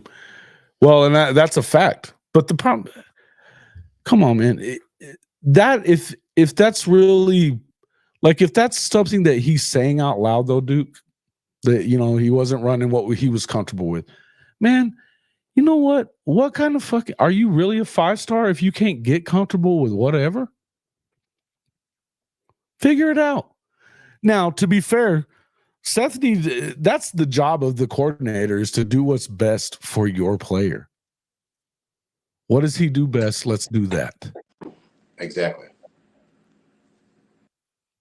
And we know that wasn't happening. But and I don't think they were developing him. I think it's not Jackson's fault that he's not what he should have been, I guess. But I don't know. I'm kind of over it at this point. My problem is I don't love the look that this gives off. That you basically incompetent with your class, with your quarterback room, and so that hurts Venables more. I think it makes him less. I think it gives him less room to work with. You gotta get it. What we do know is you gotta get it right now. You've got to get it right now. You can't. This hire can't be half-assed. It cannot. Even if it's someone that they already know, Jason, they have to prolong this out like they're looking for someone, because if you just go make a quick hire, it's going to look lazy. Man, I hope this one isn't true, but I think you might be right. T-Boomer, Vickers, on Macari. He's been playing more the last couple of weeks, though. I'll tell you, who knows? Who would know? It would be. I mean, I know his family. I know him, but I hate it if he leaves. I love Macari, man. He's my guy, and he's a stud. Klein is a good OC.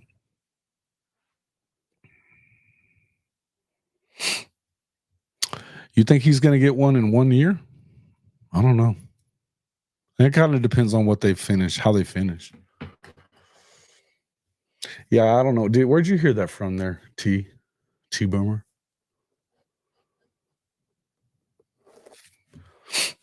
Our guy that comes in here a lot, he would know. He's really tight with the family, but I could ask his dad, but I'm not. I probably won't. I like that family, though. They're awesome. Yeah, I think he's probably at least a year or two away from going anywhere to Neilio.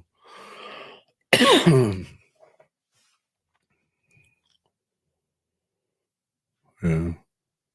He's going to be a head coach soon for sure. I agree. I think Colin does a good job. And you notice how, see, this is, I don't even really want to say this, but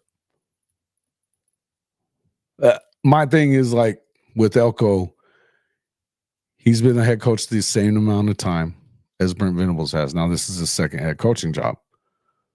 But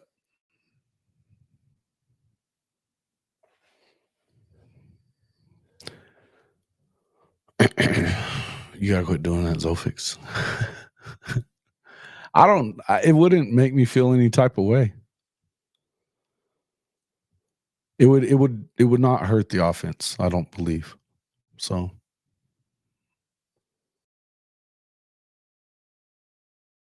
the thought up here is that Kleiman is about to retire early and to bring Colin back to take over his alma mater. That shit. I think they'd love that, wouldn't they? Do you think he does it though?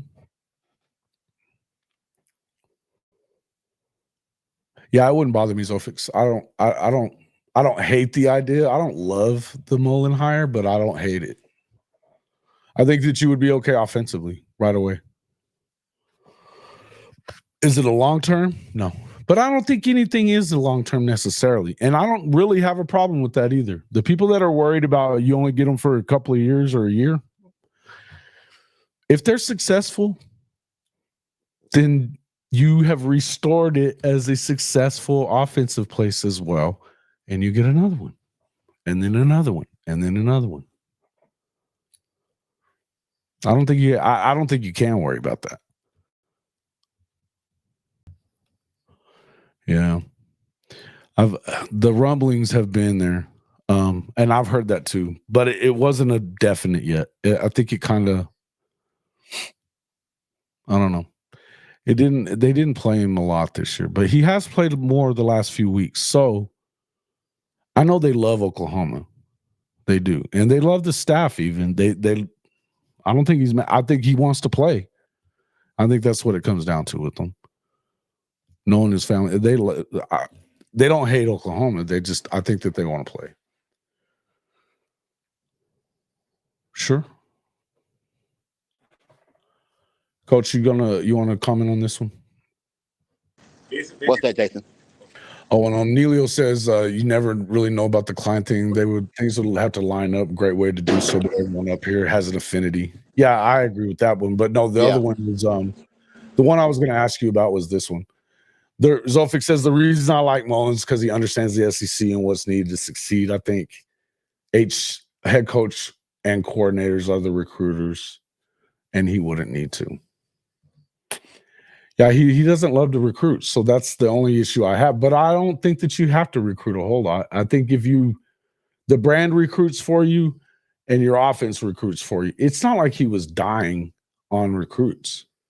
He just shouldn't have said that shit. I mean, right? if you look back, the only thing that Lincoln recruited was quarterbacks. The offensive line was BB. The receivers, of course, and everything was receivers coach. Running back was DeMarco. So if Dan Mullen does come in, he really ain't got to do shit but just call offense. That's pretty much it. I mean, it wouldn't be a bad hire, but I think that, yes, he knows the SEC a little bit better. He's been a head coach, so maybe he can help BB with time management. But other than that, I mean, it might be a good hire, but we don't know. Mm-hmm.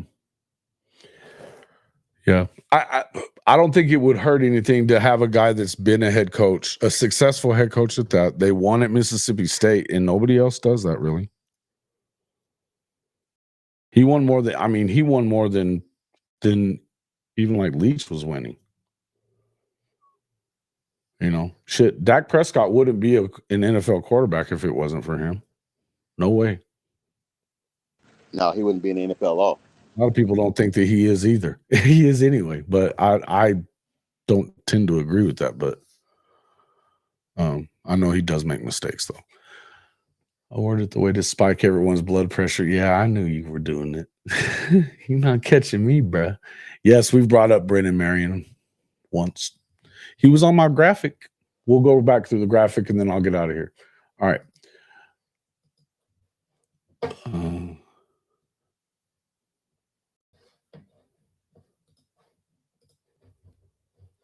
There it is.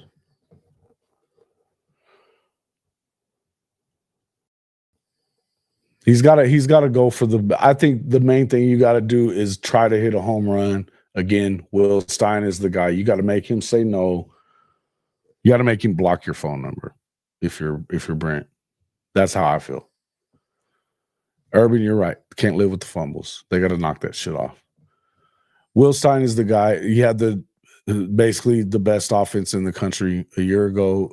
I mean, you know, if there was another one that was better, it would have been LSU, but they're 11th in total offense this year, 457 a game, 44th in scoring offense. They're over 30, but last year they were averaging what? They were the number 2 total offense at 530. Bo Nix was 3rd in the Heisman race. He was number 1 in passing touchdowns, number 2 in passing yards, and number 1 in completion percentage as well. Bo Nix was not a first rounder until he played for Will Stein and Kenny Dillingham, but I like Will Stein a lot. DG is on pace to be better than he's ever been in his first year in the system. The guy gets it done. I think you got to make him say no. The other part of it that makes him very attractive, Rashad Samples, Duncanville ties, great recruiter, and then of course Dante Moore. Dante Moore is going to be the real deal. He's going to be the real deal. He's been working with him for a year already. If he brings Dante with him, that solves your quarterback problem. Whatever problem it may be. You never know. But like Dante, Andy Koltanecki, I think there's a possibility here. It quieted down from that right at first, but I think that there's been mutual interest here. I know there was mutual interest last year. He's definitely turned it around at Penn State, and it turned the fortunes around at Kansas too. I know they won last week, but they haven't been worth a shit all year. And that was with Jalen. Jalen has not been hurt. So for them to still not get it done is wild to me. They missed Koltanecki. Love him too. Craddock, I really like. I like him more than a lot of people do. I think you also get Darian Mensah with him if you get him. I think you get Darian Mensah. So I like it. They've got the 26th total offense in the country. They're averaging 442 yards a game. They're the number 4 scoring offense in the country, over 41 points per game. He's been killing it. I like this guy. I think that he's young. He's already coached in the SEC before yes, he was with Chad Morris and they were at Arkansas. But that first year that he was there, he was nominated for the Broyles Award then as the youngest SEC coordinator. Now, of course, it went the other way, but I blame that on Chad, not him.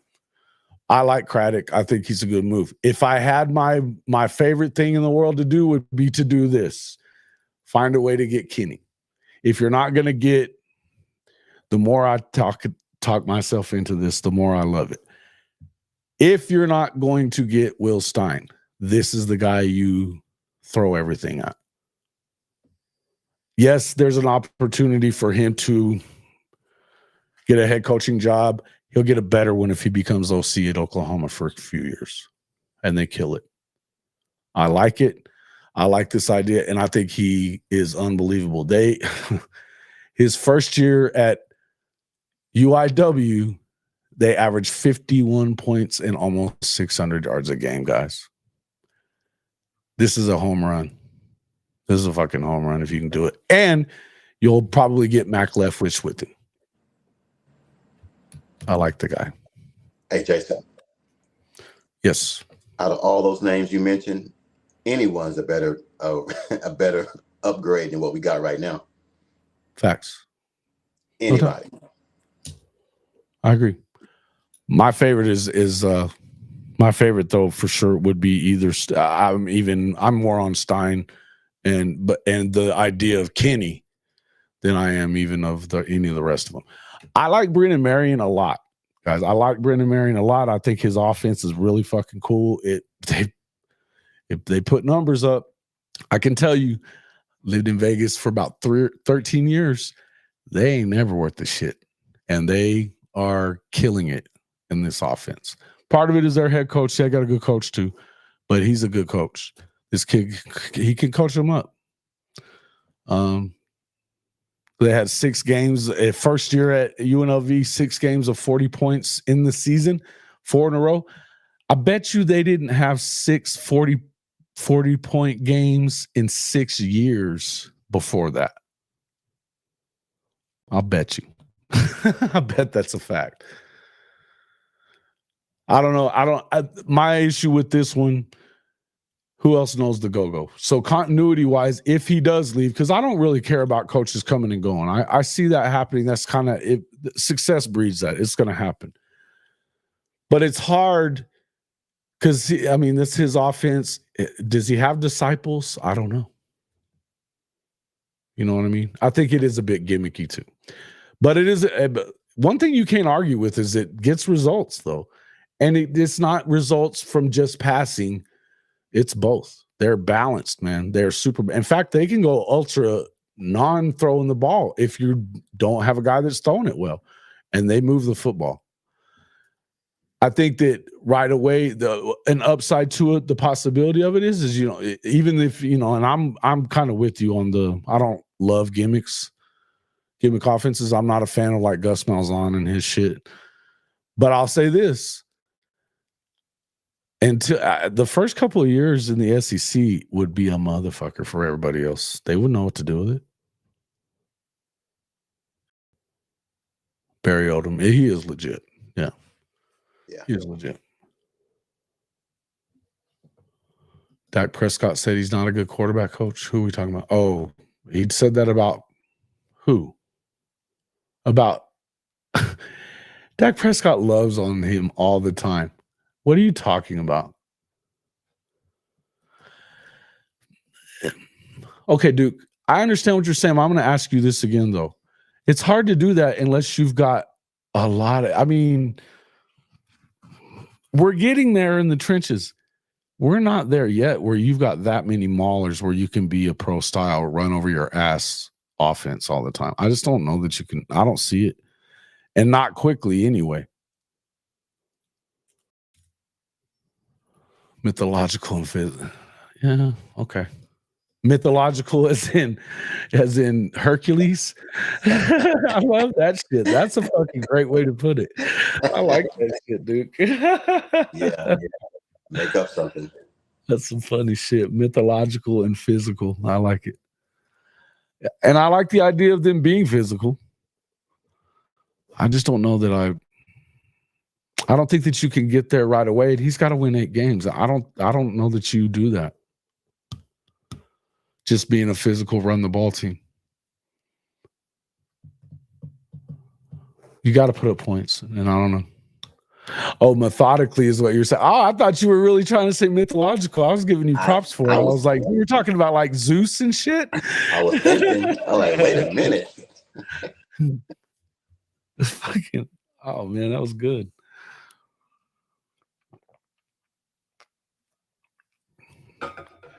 Yeah, Odom need to go to UNLV before Mizzou. Yeah. Yeah, I know it. Well, and that's the tough thing about Missouri is like, well, and now at least they got that NIL thing working for them where they can pay high school kids and shit, right? Okay. No, you don't have to say that part. Now, look, I don't have a problem with what you're talking about. The pro rate, similar to what Lincoln used to run. Spread it out, run downhill. Chip Kelly. Mm-hmm. I agree with that. I listen. I love what. I don't think that that's what Lincoln's doing now, but in fact, I know it isn't. He's only running the ball 39% of the time. He used to be almost at 60. So yeah, I don't know what's going on there. I think he may be trying to get fired for all I know. It's possible, It's possible. All right. Folks, appreciate that. Appreciate everybody coming in, taking a look. I will post that I'll post that little flip book or whatever. I'll post it as a PDF. If you do have iPhone though, you can do it on books. It'll open as a book or whatever. But yeah, just that little thing to kind of go through some of what you know about them. I'll pop a few more over the next couple of days, just as we kind of I'll do one on Mullen for sure and just kind of go through what his offenses have done. I need to kind of go back and take a dive into it and look at it. If there is momentum being brought, they did run the ball. They run the ball very well out of that mesh concept too. So, look at the stuff that Percy Harvin did. Shit, it was really good. Neelio, I appreciate you, my guy. Always good to see you too. You're my man. See you later, Brosif. Good stuff. All right, guys. Appreciate you guys. Appreciate everybody coming in. His O-line is bad at SC. Yeah, it's because they still got Benny fucking Wiley there. Oh, you talking about Tebow. Yeah. Got Billy Blanks out there with the PX90. Yeah. Yep. Oh, yep. Old Yoga 90.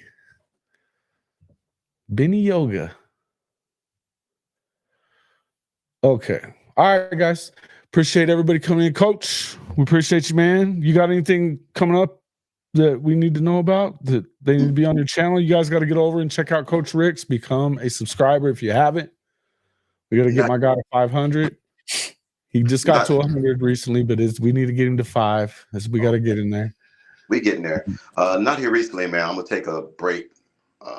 Thanksgiving's coming up, and me and the wife, we're going to Cancun for a week, so I'll be gone. Ooh, buddy. Going to Cancun. Shit, stow me away, bro. I may not come back. I'm gonna go out there, man. All expenses paid, man. That's our anniversary present from our in-laws, so I'm gonna enjoy that. I love it, bro. I love Cancun. This is a great place. Hey, Mazatlan too. I always like Mazatlan. Hey, we're gonna be on a private island, man, with only 8 couples. So I want to see how that works. Oh. Yes. Okay. Yeah, I want to hear how that works too. I'll let you know, man. I'll let you know. But before I go, man, yeah, I'll have a few shows and everything, and then I'll reach out to you and everything. But other than when that, are you going? No, when are you going? We're gonna leave out next Friday.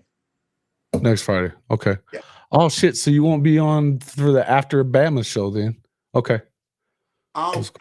I'm taking my laptop, but I don't know if the wife will let me jump on.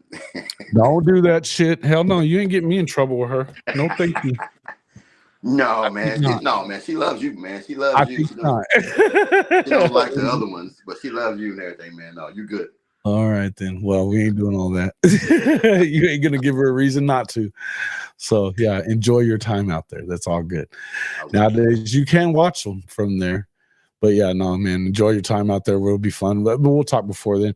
Guys, make sure you check us out tonight. We will be on at 8 Central Time with K. Chris, and we're going to do K. Chris and Chris Mason. We're actually going to be talking a lot about this. There's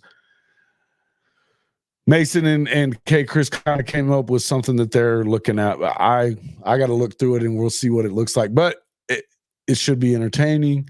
And listen, I think there's maybe some truth to some of the information. I think we'll kind of wait and see what it is. I'm gonna tell you, there's 2 sides of it.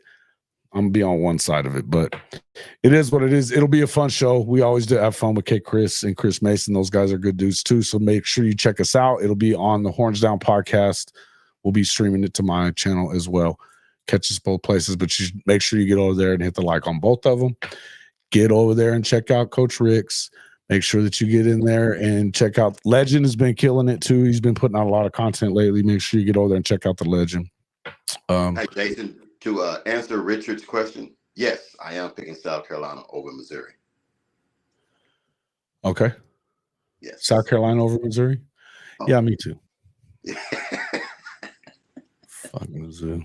Just helping Richard out. Richard said, I keep fading your picks and doing well. So that smart ass fucking drink too, dog. Yeah, keep fading your picks and doing well. Oh, okay. He's talking shit. I love it. Yeah. It's all good. Okay. That's some funny shit though.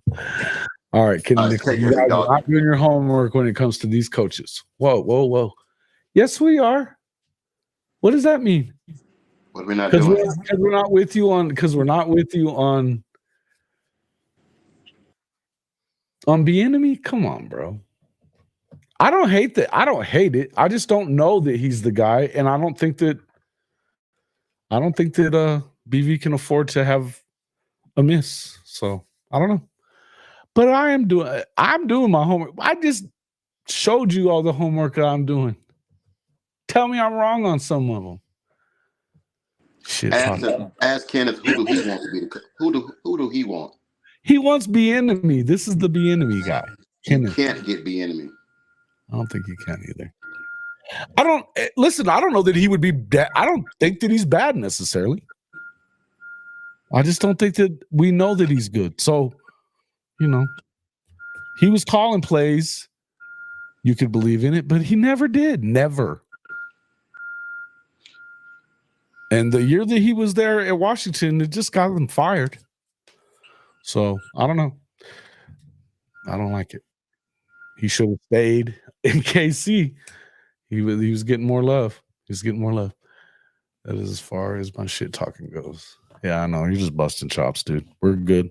We're good, Rich. But fuck drink, man. Don't like that son of a bitch talking shit. He's talking shit about Bob Stoops after the game. Asshole. Hey, look, he better stay in his lane, man. Bob. He should Bob, stay in his Bob lane. He don't. Yeah, what are you talking shit to Stoops for? It's because he was. He was talking about the whole thing that Stoops was talking about was, don't give me shit about Oklahoma can't compete in the SEC kind of stuff, you know? Charles, my man. What are the thoughts on Mullen? Not sure about him. Yeah, I'm not sure about him, but I think that he would call good plays. He's going to run a good offense. You would be able to trust that. Charles Crows fly high, my man. Thank you for the 20. You didn't add anything with it, but throw in there who you want to see as the coordinator. Let us know. Love it, man. Thank you. And if we, I don't think it matters, Richard. That defense, South Carolina, man, they playing on another level right now. You get those edge rushers, man, are nasty. I don't know what they've been told. What happened? But they balling. These are ballers, bro. They're ballers. This guy here, Mac says, "Yeah, Mac. I don't. I think there's a little more. It feels like you're getting some momentum there. So I don't know. Maybe it happens. I'm not sure, but I don't know. We'll see. We'll see. Your defense plays straight up stones like they did. No, maybe that was just you didn't have a very good offense. Maybe that's it. If we would have scored more points in the first half, it wouldn't even have been a damn ball game. Yeah. I mean, shit, you got to do a fake ass punt just to get some damn yardage. Come on now. Oh, it was bad. He was responding. He wasn't. That wasn't an attack at Missouri. He was saying the entire SEC and that stupid shit narrative, and then he threw Missouri in it, saying like we've always played it. What does that matter to us? We beat the shit out of them all the time, and he wasn't lying. And you got your 1 for 10 years, you know? You got your 1 for 10 years. You got your 1 for 10 years. It is what it is. Enjoy it while you can, because Oklahoma will be back. That's a fact. They better enjoy all this. They better, because if they get an OC that know what they're doing, it's a wrap. It's a wrap. Yep. Get them while you can get it. You better get them while the getting's good, because it ain't gonna last forever. Bishop Frank says Stein and Samples. That's who he wants. Yeah, I'm with you. Craddock and Mensa sounds good to me too. I like that one too. Any one of those two. Any one of those four. I'm good with them. Yeah, man. The more I've thought about it, I love the idea of GJ Kinney. I don't think it's as far fetched as people do, because I guess there is that possibility that he could get the Arkansas job. I still think that's the place where coaching careers go to die. He's too young for that. I think he would do himself a world of good.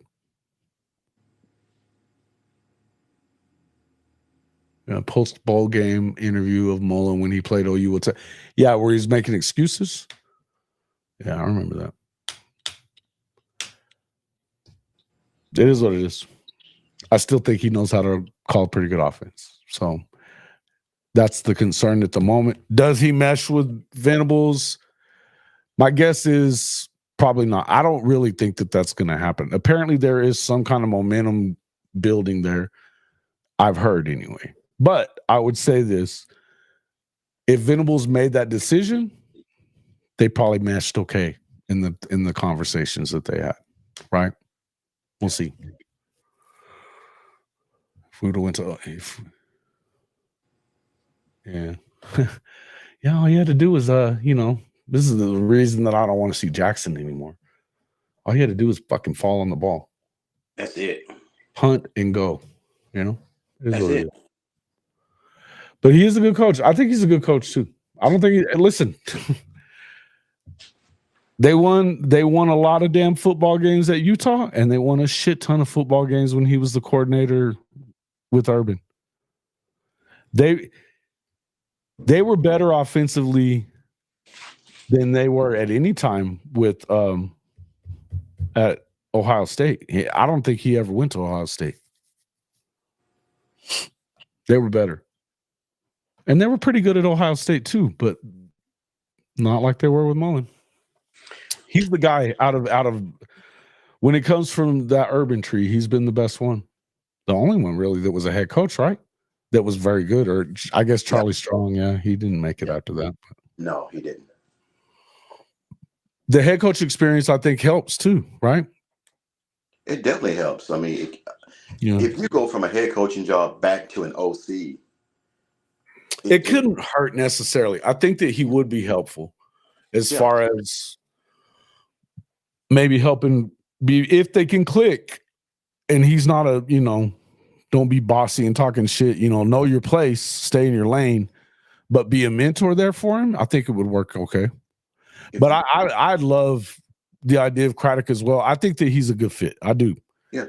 I think he's done he's definitely proved that he's good since getting away from Chad. So it's not like, whatever you want to say about whatever happened with Chad Morris. I think you put that on Chad Morris. If you've been an OC and you've never had the 4 and 5 star talent and you've done good, just imagine what you're going to do when you come into this OU facility and you see all these bells and whistles that you got. It just makes your job that much easier. Yeah. No doubt. Oh, and I think, a guy like him is going to know that. Right? Oh, yeah. Now when you go into a house, you ain't got to beg and plead. You got that OU on your chest. It's a pretty much given. So, I mean, it's just going to open the doors for him pretty much if we get credit. Yeah, I know. I don't know. I think that it's I think you're in good shape, man. Really.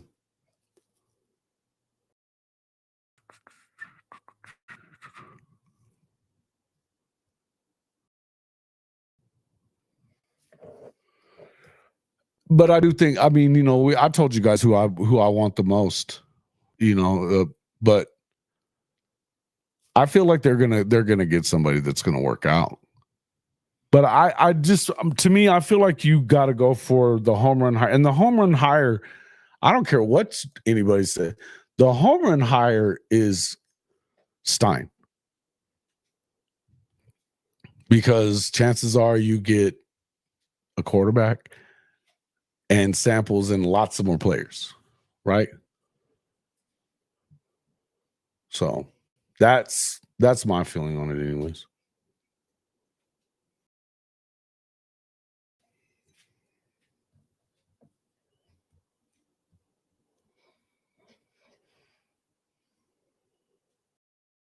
What's Kenneth asking? Kenneth what?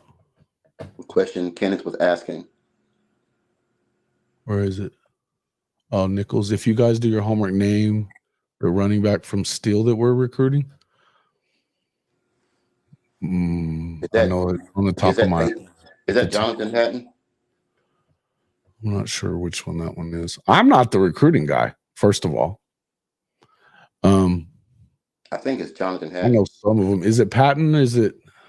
No, it's Hatton. Hatton. Jonathan Hatton. Oh yeah, I think so. That's right, isn't it? Or is it? No, Capel, right? I don't know. Who it is, Kenneth? Just tell us. Don't be a douche. I want to see who it is. I think it's Jonathan Hatton. Is it? I think that's I think it's Royal Capel is who I think he's talking about, maybe. No, those are receivers. What the hell am I thinking? I don't know. I hadn't really heard anything about it. I've been thinking more about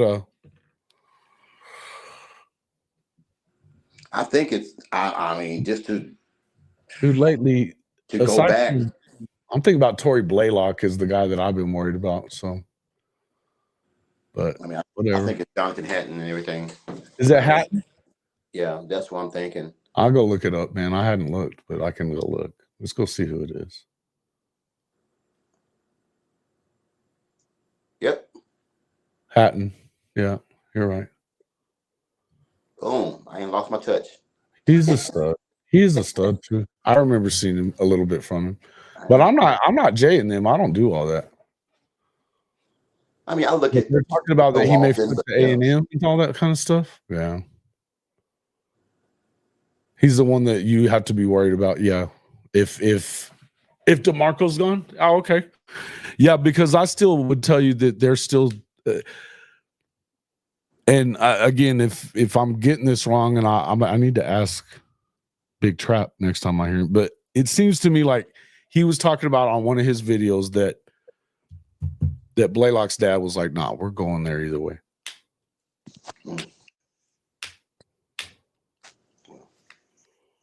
We have a kid here at Palo Duro, be a senior next year, who is an absolute stud athlete type of guy, Darian Lewis.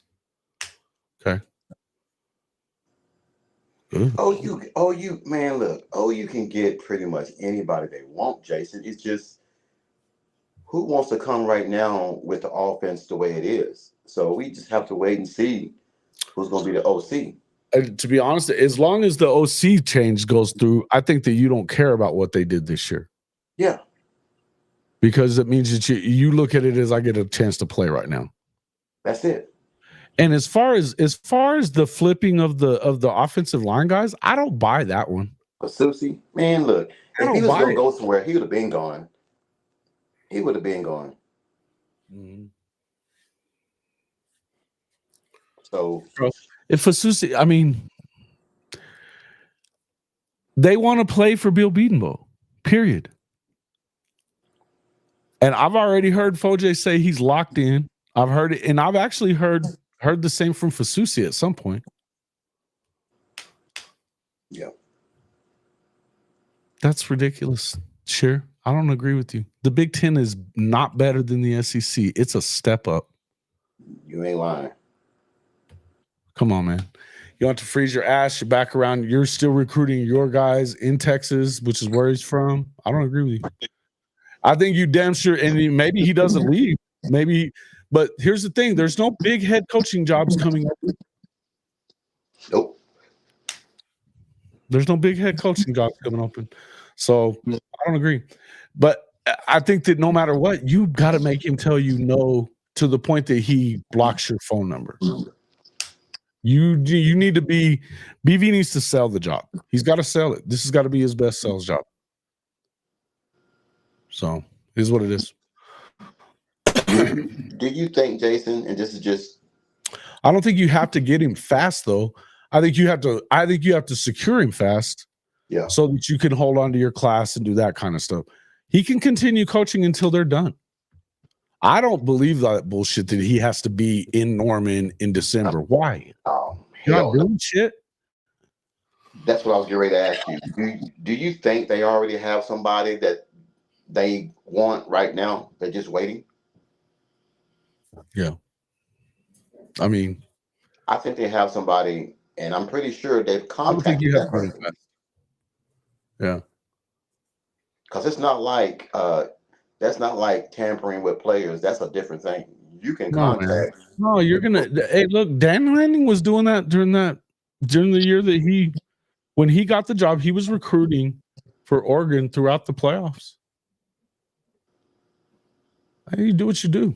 I mean, you gotta clear it with your guy or whatever, and like do what you do. But the main thing, you just need to hold down the ones they got, and then you've got your guys. That would probably be a thing. He probably would not be very happy about him trying to, take Dante with him. But we know this about Dan Lanning. He don't give a fuck about doing people like that. He was in Norman for 3 days last year, right about the time that Caden Green left town. Yeah. This year, I guess. Yeah. Anyways, it is what it is. I think you're gonna be fine and I want him, but if he happens to flip, you view the SEC as better, but you don't know what the nation does. How do you figure that? The SEC's won almost all the championships since the playoffs started. all except 2. All except 4. 4. Well, my bad. 8 out of 12. Yeah. Or 9 out of 13, whatever it is. It's a lot. It's better. Everybody, Big Ten people, come at me with that one. I will kill you. I will destroy you. I destroy you. All right. Guys, we got to get, man. If I was Venables, I'd be worried. The dreaded voter. I know. Don't bring that shit up, Sheer. Get out of here. I don't hear that shit. I didn't bring that up for a fucking reason today. Didn't the OU president just come out and that's not a good thing. You know that. Come on. Yeah. Sorry, I didn't bring it up for a reason. I just said. Go. We ain't talking about that shit on this show today. I'm doing it. All right. I got to get, man. Right, man. Coach, I appreciate you coming on, chilling with me, going through this stuff. Guys, everybody, thank you for coming in. If you hadn't hit that like button, I don't know what's wrong with you. Help me out here a little bit. I'd appreciate it. We have had 500 viewers. We've got 30 likes. Come on now. You just got to at least get to 10%. But all right. Appreciate everybody for coming in. Appreciate the super chats. Appreciate just everybody going through it, giving us your opinions. We appreciate that. Now, thanks a lot for coming in. Make sure you check us out tonight on Horns Down Podcast and right here on Hall of Fame College Football. We will see you all on the next one. Throw 'em down.